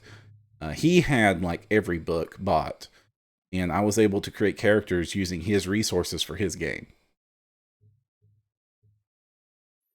Sorry, I am still trying to find the name of this other character generator because it's bugging me. But hey, it doesn't seem like. Yeah, so I do think that there is always going to be a market for character generation software out there of some sort. I don't know how big of a market that's going to be, but Hero Lab kind of established itself because it supported so many games so thoroughly that it was able to price itself as a premium. It is able to price itself as a premium product because they produce this content so thoroughly, so fast, so completely. And what will happen with a lot of these free efforts or smaller efforts is they go along for a while and then stop getting updated. And so they're never complete. The company's name was Trapdoor Technologies. The program was Playbook, and they were already licensed for Pathfinder. They weren't just going to use the OGL. So I am glad I found it. We talk about it in episode 133, which came out in 2016, Param. Right. So I guess to wrap this up a little bit, if you want to support Owen and LJ, go to their Patreon. I went to support their Patreon and then found out I already had been. So yay. And again, our hearts go out, and we sincerely hope that all those affected by this are able to find a future that is easy and better for them going forward. And palette cleanser before we move on to the next step. Thank you. I had forgotten about the palette cleanser and was about to move on. Yeah, here is a picture of my puppy playing with a giant D20. Let me see this puppy. Oh, it's on stream now. I put it up there. See, that's my puppy. No, her name is Dusty, and she is half Chihuahua, half wiener dog. She's a Chiweenie. Dusty, like the G.I. Joe? Yes. How did you not tell me you named a dog after a G.I. Joe, Paro? I just assumed that would be normal day-to-day activity for you. That's why I want to know. Yeah. So that we're going to leave that up for the rest of our conversations, because our next topic doesn't get any nicer. Yeah, this one is a little more tangential to the game industry and a lot more in the political realm that I had just been like what we had just talked about with Lone Wolf didn't really warrant the disclaimer at the beginning, Right. but this one hit me right in the politics. Oh no. And that is the Kickstarter recently drew some fire for firing a couple of employees.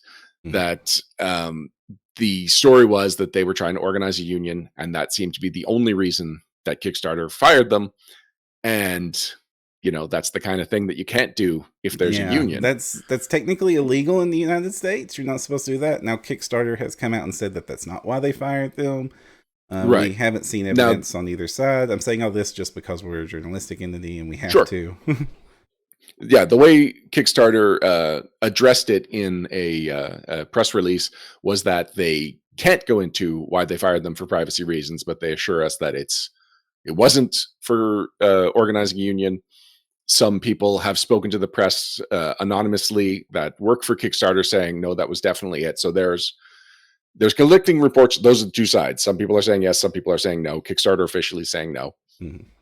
And they put out a press release that was very subtly taking a lot of jabs at the concept of unions, describing them as adversarial. Yeah, adversarial was the word they used, and that they were looking for alternatives that were more community-based and that, wouldn't have that adversarial relationship between management and employees. And that very much bothered me. And this is like speaking as a Canadian judging a very successful American company, but that there was one more bit of news that happened just before the podcast, so I'm not sure you've seen it.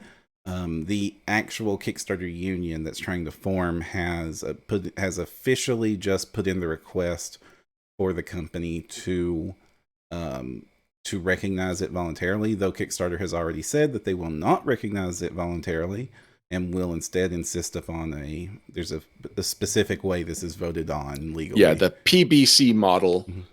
Oh, no, sorry. The PBC model is Public Benefit Corporation, which is another part of this that just has me with a bad taste in my mouth towards Kickstarter. So I'll go into that and then I'll go into what Param's talking about. So the Public Benefit Corporation is a way that you can qualify or classify yourself as a company. But as with a lot of things right now, there's no real oversight over it. It's the organic loophole where anyone can put the word organic on their food without having to prove it. And then the people that are actually producing organic food have no way of saying like, no, this is actually organic. Whereas that thing that's just calling itself organic is just using it as a buzzword. So public benefit corporations are ones that don't have to, they can say no to their shareholders based on it's not good for the public benefit, which it's a vague, positive sounding term with no one actually making sure that this is actually what's happening. So it feels like they were using it more as armor than anything that they're actually planning on doing for the public benefit. And I also want to preface why are we talking about Kickstarter? Because Kickstarter has revolutionized gaming in Pathfinder specifically. A lot of larger Pathfinder, Starfinder, third-party projects and even first-party projects are on Kickstarter. As we have, how many times have we had people on this show to talk about a very important Kickstarter project? Paizo themselves have come on this show to promote a big Kickstarter effort several times. And we, as a network, we ran a Kickstarter. Yeah, and during my day job, I've run several Kickstarters. Like Kickstarter's part of Blind Ferret's model, or was up until recently. And and it's like, honestly, like we're constantly shouting out to Kickstarters that if you told me that since Kickstarter became a thing, we had not gone an episode without mentioning Kickstarter in one way or another, I would not be surprised. Yeah, I mean, it's basically how a lot of larger independent game projects are funded right now. I mean, more often than not, that is how a project is going to be funded in our industry, is through crowdfunding. So, by the way, I found the term, the National Labor Relations Board has an official process, a secret ballot election for organizing a union. which on the surface does not sound like a bad thing, and I actually don't know enough about it to say whether that is or is not a bad thing. So one of the replies is explaining that this sounds very bureaucratic and that it'll actually tie up the organization of the union in paperwork for so long that Kickstarter will be able to get away with non-union like activity for a while. But that's an involved, long process. Yeah. Yeah. So not a bad way to go, but it does seem like for them to take that as one of their only defenses against accusations, it's not a super strong defense. Right. And well, I am myself a very pro-union person. And if you've paid attention to my social media, you know that I've been advocating because of some of the abuses that have happened in the game industry as a whole, how easy it is to take advantage of people coming up in the industry that want to write for the industry to be criminally underpaid. I mean, there's been a lot of high-profile news stories on the in-world about companies that pay like under 3 cents a word for a writer, which is that's not livable by any stretch of the imagination. That I have been advocating that there should be a union for game workers, and I'm not doing any organization towards that effort, but I do think that unionization is a very good thing and has helped. It's responsible for a lot of things that here in the States that we enjoy, like the weekend and minimum wages and, paid time off and, regulatory oversight of safety and children not being in mine carts and things that are very wonderful. And so I think that done responsibly, I'm very much a pro-union person. Yeah, and like I'm from a socio-capitalist country, and specifically the most socialist of those provinces is Quebec, although Montreal, which is more or less my city, is probably the most capitalist part of Quebec. And I actually am not anti-capitalist. I enjoy several aspects of capitalism, and like it's the reason why even from a young age I wanted to be a writer as a career and not as a hobby, because the idea of doing a thing and making money for it was ingrained in me and totally makes sense. But it's a system that has natural checks and balances, and a lot of those are being subverted in recent years. There's a lot of companies that follow a model where it's like, well, if you're getting these like volunteer part-time employees to just work around their own schedule, then you get to skip a lot of the benefits that companies would normally have to deal with them. And that's becoming such a popular model that just people are not being protected, and people are having to take these jobs as second revenue sources because they do not have the income from a single revenue source to support themselves and support their lives. And this is where I'm concerned. And unions is one of the checks and balances of a capitalist system that I do believe in, and is one of the reasons that I think capitalism can be a working system of government for a country. Yeah. Now, Chazar in chat asks, can freelancers unionize? Actually, yeah. If you look at things, Hollywood has a lot of unions for what are effectively freelancers, such as the Screen Actors Guild and the Screenwriters Guild and voice actor union. So there's lots of unions out there that are comprised of groups of freelancers that work in industries and that are recognized by major companies, and their rights are protected.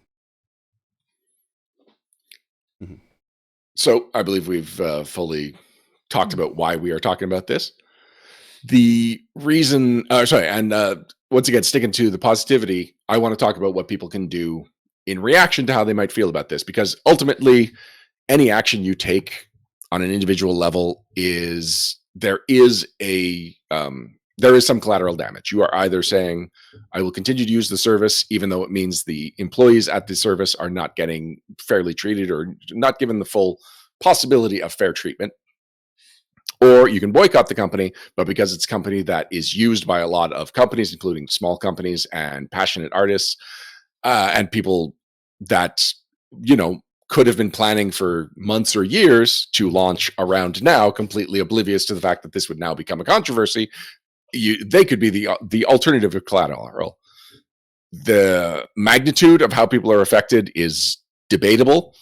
I happen to think that the people with the creative projects have a little more flexibility because Kickstarter is not the only crowdfunding source. In fact, Shadzar in chat said Indiegogo is an alternative. And Indiegogo is the most Kickstarter alternative there is. It's very much, if you know how Kickstarter works, Indiegogo works very similar to that, in that you don't take money until it's funded, or they don't take money until it's funded, and otherwise you present your project in a similar way. You can run an Indiegogo. That is, when you create it, you can choose. I did some research for this, like what the options are. Indiegogo has a much less successful fund rate than Kickstarter, though. There's like a lot of checks and balances. Like, and for some cases, it's a lot better. For other cases, it's not. Kickstarter definitely is the one that has raised more money. It's the top leader in the industry. And with an Indiegogo, you can choose whether or not it is all or nothing funding like Kickstarter, or if it is whatever you raise, you keep, like GoFundMe. So that's one of the things that I am going to be actively doing. One of the reasons that Kickstarter is so successful is because it's such ingrained into the idea of crowdfunding. So like, I will regularly get newsletters of like, here's companies that are doing Kickstarter in this part of the game industry, in this part of the game industry. Like, I just have signed up for these newsletters, and it's just Kickstarter is casually coming to me a lot. Like, it's very little effort for me to see what's going on Kickstarter right now. So I'm just going to put in the effort. I'm going to make sure I'm checking out what's going on in Indiegogo. And if something there interests me, I'm going to make sure that I put as much or more effort into bringing attention to it, because it's got a lower funding possibility. I believe those projects are the ones that could use the boost in viewership and in eyes on the project. Right. So that's one thing I'm going to do. I encourage other people that if you just like the concept of crowdfunding as a whole, and you just sometimes go on Kickstarter just to see what's out there, start browsing Indiegogo as well and just see what's there. And Alex Agunas and Shadzar are pointing out that Game on Tabletop, the one that Paizo just used for Kingmaker, is an option. And since it's very much focused on gaming, that might be one to browse. Yeah, that is definitely, and especially the Kingmaker Game on Tabletop crowdfunding campaign was successful, and seems like it's the proof of concept for Game on Tabletop. It's actually the only campaign on there that I've actively looked at. No, that's not true. When it first launched, I was curious what else was on there, and a lot of it was non-English campaigns. Yeah, a lot of this was European Pathfinder stuff was funded on there. So that's something that, once again, like I'm doing with Indiegogo, I'm going to make an effort to see what's going on in Game on Tabletop and just explore the other options and explore the crowdfunding campaigns that may not be getting just the natural momentum that being on Kickstarter would grant them. Yeah.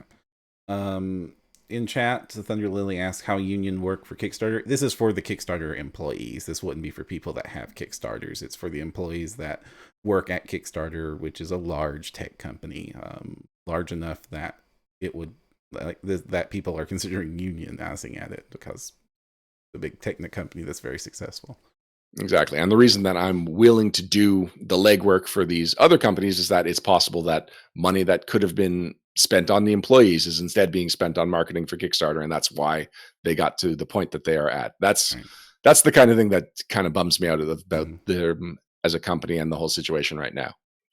And I have not yet decided my stance personally on if I'm going to be boycotting Kickstarter. I definitely am going to be paying a lot of attention onto their alternatives and hoping to see more diversity in the market right now. And the union is currently asking for no boycott to happen yet. Underline yet. And a lot of my decision on whether or not I continue to endorse and use this program use this platform will depend on how the next few months go with these efforts. Yeah, I am definitely not calling on a public boycott. I'm just calling on people to look at the situation, use your own judgment. If you don't feel like you are informed, try and get more information. We've given our version of the our understanding of the situation. There is definitely more information out there. Look it up for yourself. I just want people to understand that if you are choosing to continue to use Kickstarter, that is making a choice. Don't think of it as avoiding making the choice. Also, as this does apply to our fan base, the Bones 5 Kickstarter has launched, and they have addressed this. They have released not so much a statement, but they have on the stream recently. They were asked about this, and they didn't want to get into the boycott issue specifically, but then they kind of reworded their response. So if you choose not to support the Kickstarter or pledge into Kickstarter for any reason, they're going to make it so that you can pledge in after the Kickstarter ends using the pledge manager and still put money to get into the Bones project without having to do so through Kickstarter. And the pledge manager money just goes to Reaper. I don't know how the division will go there. Their pledge manager. So there is a company called Pledge Manager, Mhm. and then there are other companies like BackerKit that have a pledge managing service. And so just know that when we say pledge manager, we're using the generic term because I don't know exactly which pledge manager they're using. So it's been they get a cut. The last time I pledged to Bones was Bones 2, and it was using Reaper developed software at that point when I was using their pledge manager. So I don't know if they're using a service or not. In speaking with Reaper Brian at one point when he was still working for Reaper, I'm sorry, Brian Stilts. He's not Reaper Brian anymore since he doesn't work for Reaper. At some point, they were using Pledge Manager, the company, as their pledge manager. But anyway, that's a minor thing. And if this is a concern with a project that's ongoing, that might be a question worth asking their creators if there's an alternative method to support them right now while this is falling out.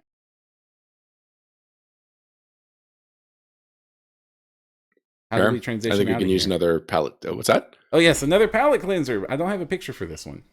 No, so I've got a story. I don't bring up my kids too often on the podcast because I believe in the separation of parenthood and personality. But in this case, we had our first Emerald Spire game the other day, and it's around the table, everyone in meat space game, and boy, did that feel good, and boy, did I forget how long it's been since I've had that experience. Like, oh man, I'm trying to think. The last several campaigns that I've been involved in have all been on virtual tabletops. And while I really enjoy what we're doing on Adventurous, I like it as another kind of gaming, whereas I don't like it as my exclusive gaming experience. So for everyone to come over to my place, head down to the basement and get settled into the game space, that felt good. But one thing that I wasn't anticipating is that my kids were all over me like cats to a keyboard. And so for a while, Scarlett was in the basement with an iPad. And so she was kind of being distracted. And Abigail was sitting on my lap, grabbing my dice, rolling them as often as possible. At least I have a dice tray, so that was fairly contained. But there was a lot of, shh, I'm trying to listen. Shh, yes, it's the D20. Yes, you can play with the D20. And the highlight of the night was when Scarlett was getting ready to go upstairs. And we're playing Emerald Spire, but this was an introductory part that Will had more or less written himself based on some information in Emerald Spire. Because Emerald Spire is a super dungeon, and there's tangential information about like here's nearby locales and stuff. And so he really explored that, and that's where we all started in. And we got more or less individual scenes to lead up to us forming as a group. And finally, it was my turn, and Will addresses my characters, Mr. Mono Hombre, and Scarlett just very decisively says, his name is Daddy.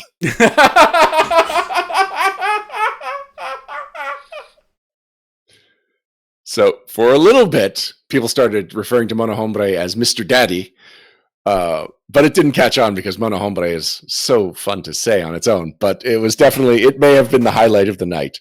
Even though, and like that's saying a lot because this was one of my favorite game experiences in a long time. I like it. I like it a lot. Me too. And the bad news is over, so goodbye to the puppy. Bye, puppy. You roll that D20, little puppy. And I like the D20 is visible behind you, Param, so we have a scale for how big your dog is based on that. Yeah. So Chihuahua Wiener Dog, I can see how he was taking up that much of that D20.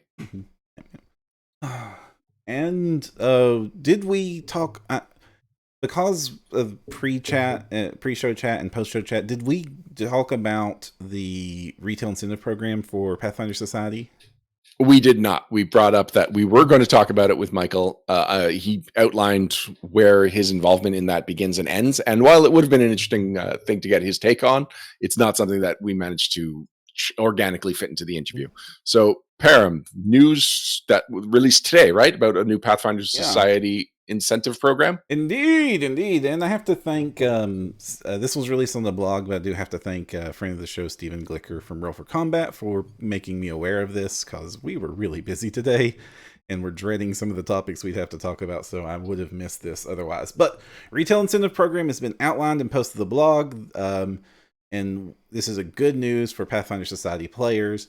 What the Retail Incentive Program is it is a way to reward game stores for hosting Pathfinder Society games at their locations. To do that, it gives some very small benefits to the players during a PFS game based on the amount of money they spend at the store that day. You're not paying money for the boons. You're just buying product at the store, and then you show the receipt to your GM.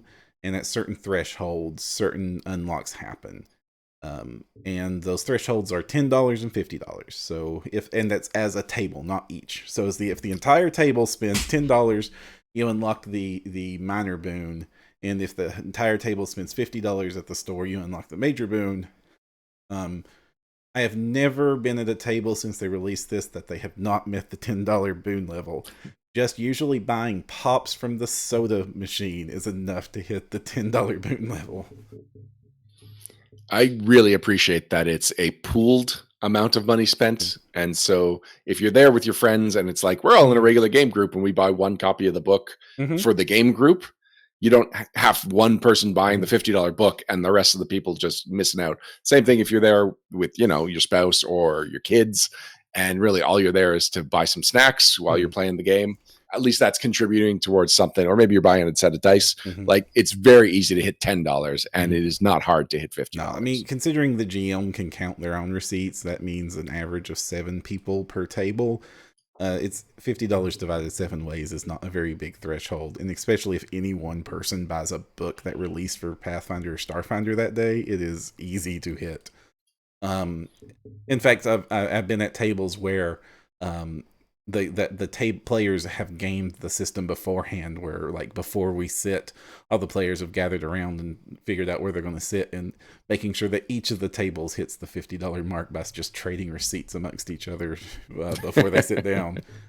Because usually, like I said, they almost always hit the $50 mark, honestly. Somebody's buying minis. Somebody that day that is at a game store wants to buy a game thing, and game things aren't cheap. And sorry, I managed to link to the wrong... Yeah, the wrong post about this. So do you have the actual rewards handy? Yes, I do. So they seem to be they seem to be the same theme as the previous awards, just adapted to the new rules of the game. So the one that's most common, and the reason why people do this and care about it so much, is harder to kill, which before increased your constitution. The max one was doubling it. Basically, when your character dies, becomes harder to do. And how they do it this time is one time per game, you're allowed to reduce your dying condition value by 1. This can prevent you from dying. So your character just about hit dying 4. You can go, nope, dying 3, and not be dead. And the $50 version, the enhanced version, lets you do it by 2. So you can reduce your dying value by 2.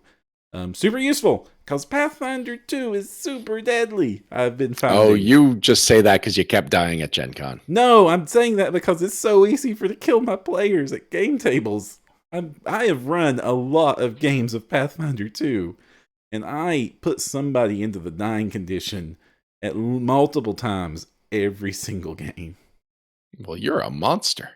I mean, I'm playing monsters. That's kind of the point. Yeah, all right. So you're a lot of monsters. Yes. But low-level ones, because, it's tier 1 too. Yeah, that's where we're at right now, as Michael was explaining. Additional benefit, cheaper healing is now an option.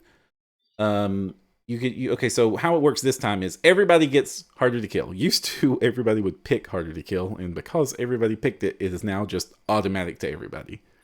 So if you hit either of these values, harder to kill is already active, and then individually, a player can choose from these 3, whichever one they want, at some point through the session. You don't have to decide immediately.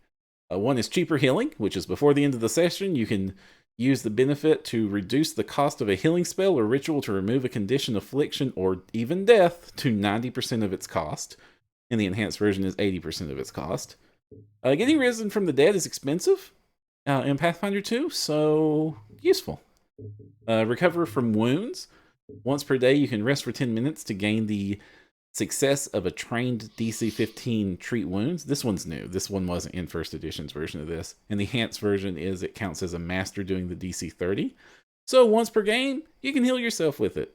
And then bonus wealth. This is the one they always use at the end of the game if they didn't use any of the others. Or at least that's how the trend has gone in my first edition games. Which is when you roll a critical failure to earn income, you roll a failure instead.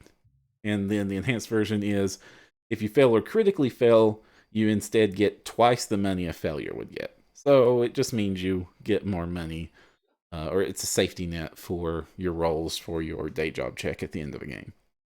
I very much appreciate that there's one that if you just have not used this yet, at the very end of the session, there's one thing that everyone can use it on. Because every now and then I've gotten you can only use this boon once for this entire session. And you get to the end of the session, it's like, well, I didn't use that boon. I am very cheap with my boons. Now I regret not using it immediately. I mean, this is what all role players do, isn't it? You just save all your potions and all your scrolls and stuff until the last boss, and then nobody uses them.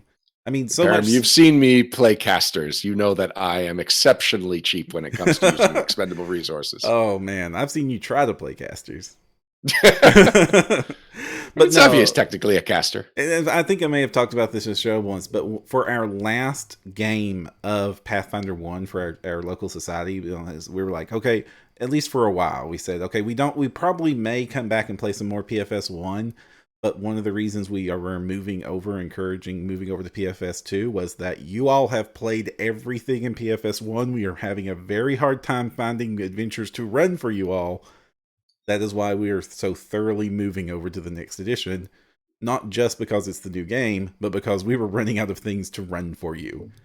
And so for the very last session, one of our players got up and says, all right, everyone, whatever you've got, whatever boons you've got, whatever money you've got, spend it now because you're not going to use it. And oh my gosh, I've never seen so many consumables just thrown recklessly around an adventure path. At the end of it, they just took necklaces of fireballs and was just chucking them into the room where the boss was and just destroyed a tower. It was gloriously, horrifically overpowered, but fun.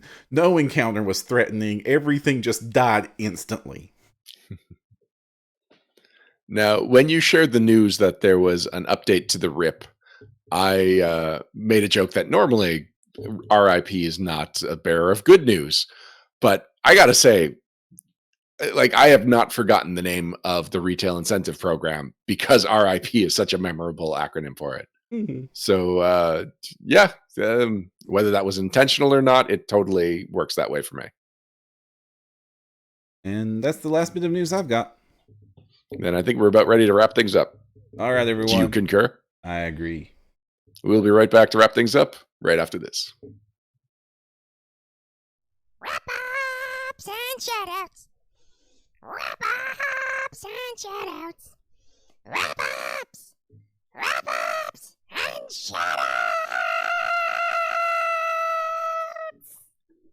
And we're back. Thank you for joining us for episode 209 of No Direction, the No Direction Network's Pathfinder News, Reviews, and Interviews podcast. Before we go, I want to bring your attention to a couple of things of note. One thing is a new online resource that Vanessa Hoskins from the network brought my attention to that I think is pretty cool. It is the Pathfinder 2 Easy Library. Mm-hmm. The website is pf2.easytool.es. And it's... All right, let me see if I can explain why I like this. First of all, the design is quaint, mm-hmm. which is very appealing. Second of all, the way they break down the information is different from the way the rulebooks break them down, and also different from how the Archives of Nethys break it down. Now, I'm a big fan of the Archives of Nethys, and I've been using it extensively for second edition. It feels like now that second edition has come, and it's like, all right, so I've got to pick my one go-to website for the rules. It's been archived in Nethys almost exclusively. But I've actually found on pf2.easytools, the Actions tab has summarized all the actions I can do in a handy to use, handy to reference way. And this is important. So Param and I just ran a replacement game for Adventurous. We weren't able to get the entire Adventurous crew together. So we ran Mimips 11, which we alluded to at one point would be the game we run when we can't get everyone for Adventurous, so that we have Adventurous content. And we ran it as second edition because, why not? And one thing that I'm finding as a GM is that I will often use my first 2 actions on my monsters to attack, and then it's like I can attack again, but it feels like there's almost no point, and I wish there was something else I can do. So having just all my actions laid out to remind me before I commit to other actions, what else can I do? Ready is actually something that I think I'm going to start using as my second action, because it takes 2 actions and allows me to ready that second attack I'm already doing.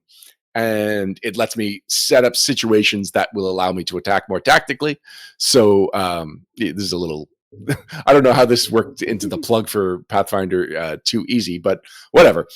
Because of this website, I came across this idea for a tactic that's going to be my go-to for my monsters from now on. So check it out. It's kind of like in first edition, how I used multiple different websites for different purposes. Like I would use the PRD if I knew where in the rulebook it went, because that was how that was organized. I would use the Archives of Nessus mostly if I wanted to know if it was PFS legal. I used it a lot for traits for some reason. I don't know why, but it just became my trait place.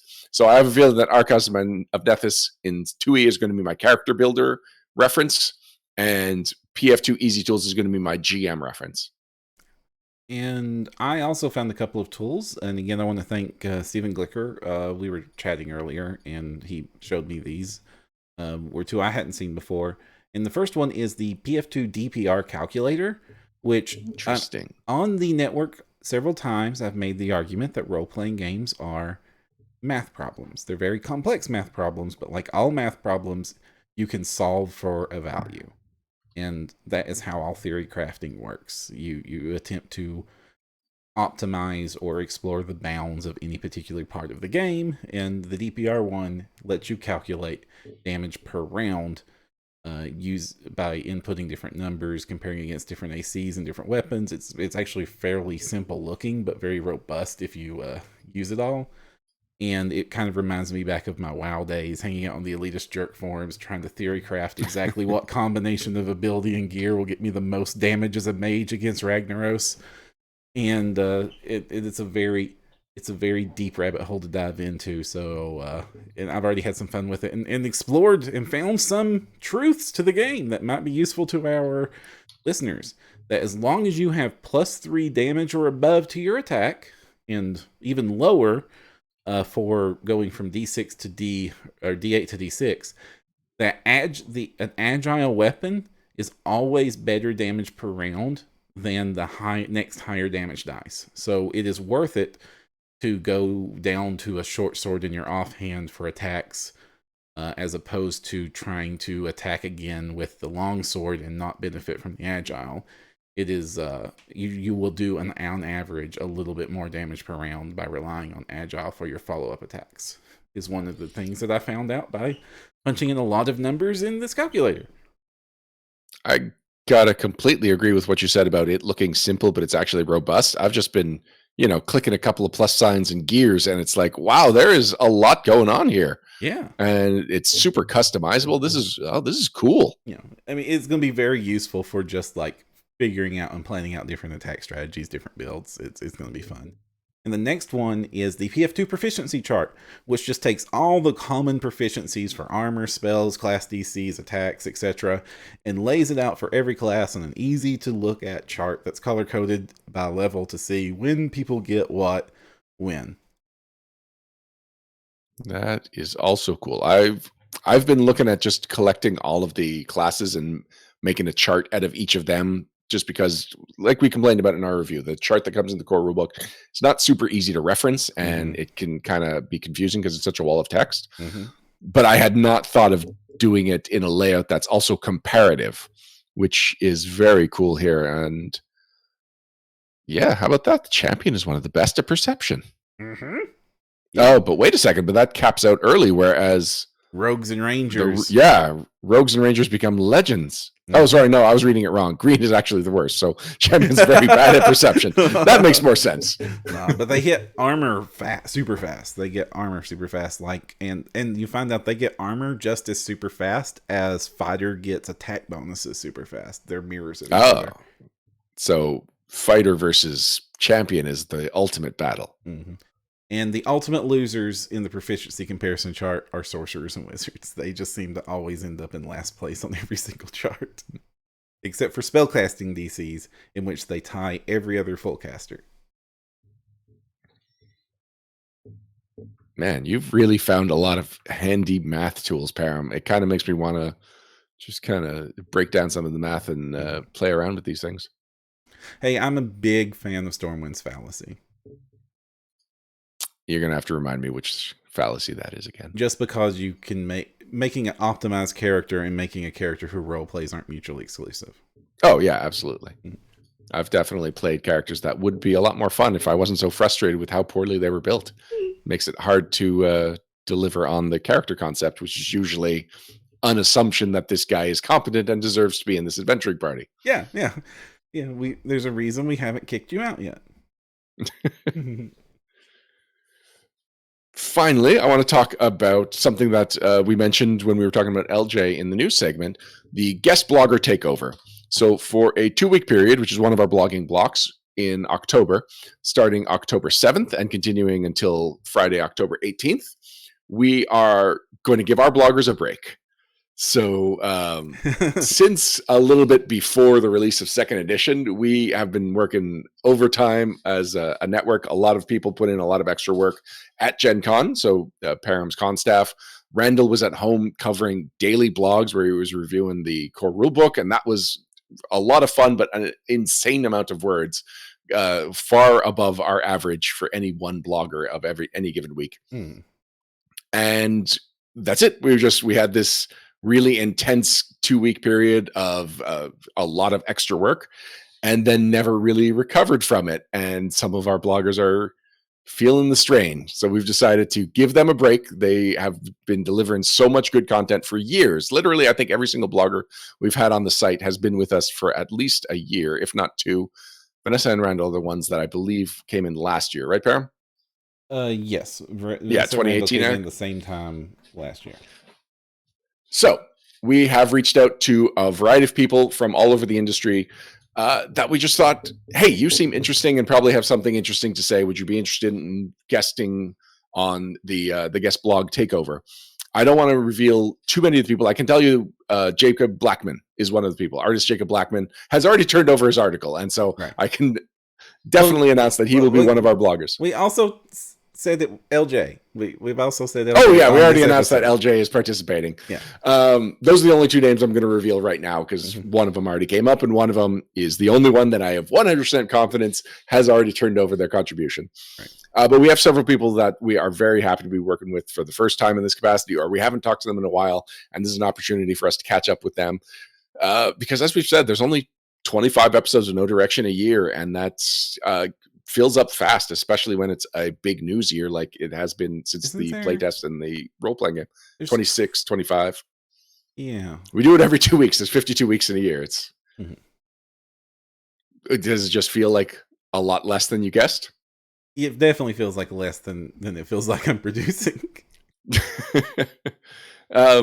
I mean, it's still 3 hours of content, so you're putting out hundreds of hours of content every year, Param. I mean, yep, definitely feels like that. Obviously, I love the show. Yeah, and I am really looking forward to the guest blogger takeover. Some of the topics that we've been discussing with people, and it's always like, here is why I think you're cool.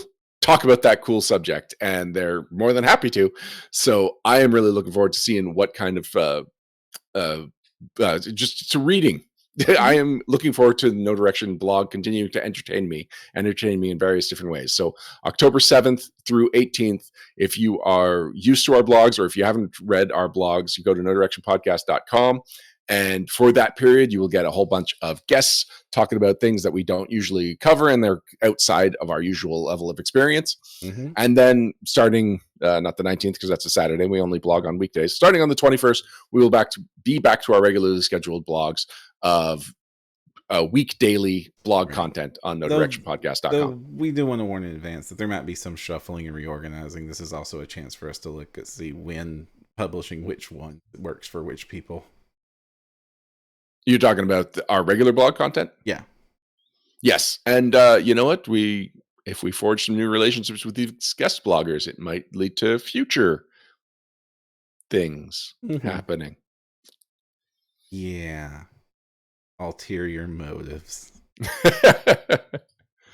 All right, Param, where can people find out more about us? Well, you can find out, of course, at NoDirectionPodcast.com, where you'll find links to our other presences online, such as our Facebook page at at Facebook.com/NoDirection. No, we do not have a dedicated No Direction Facebook link that we've created, but now we can. Facebook.com/NoDirection. Right.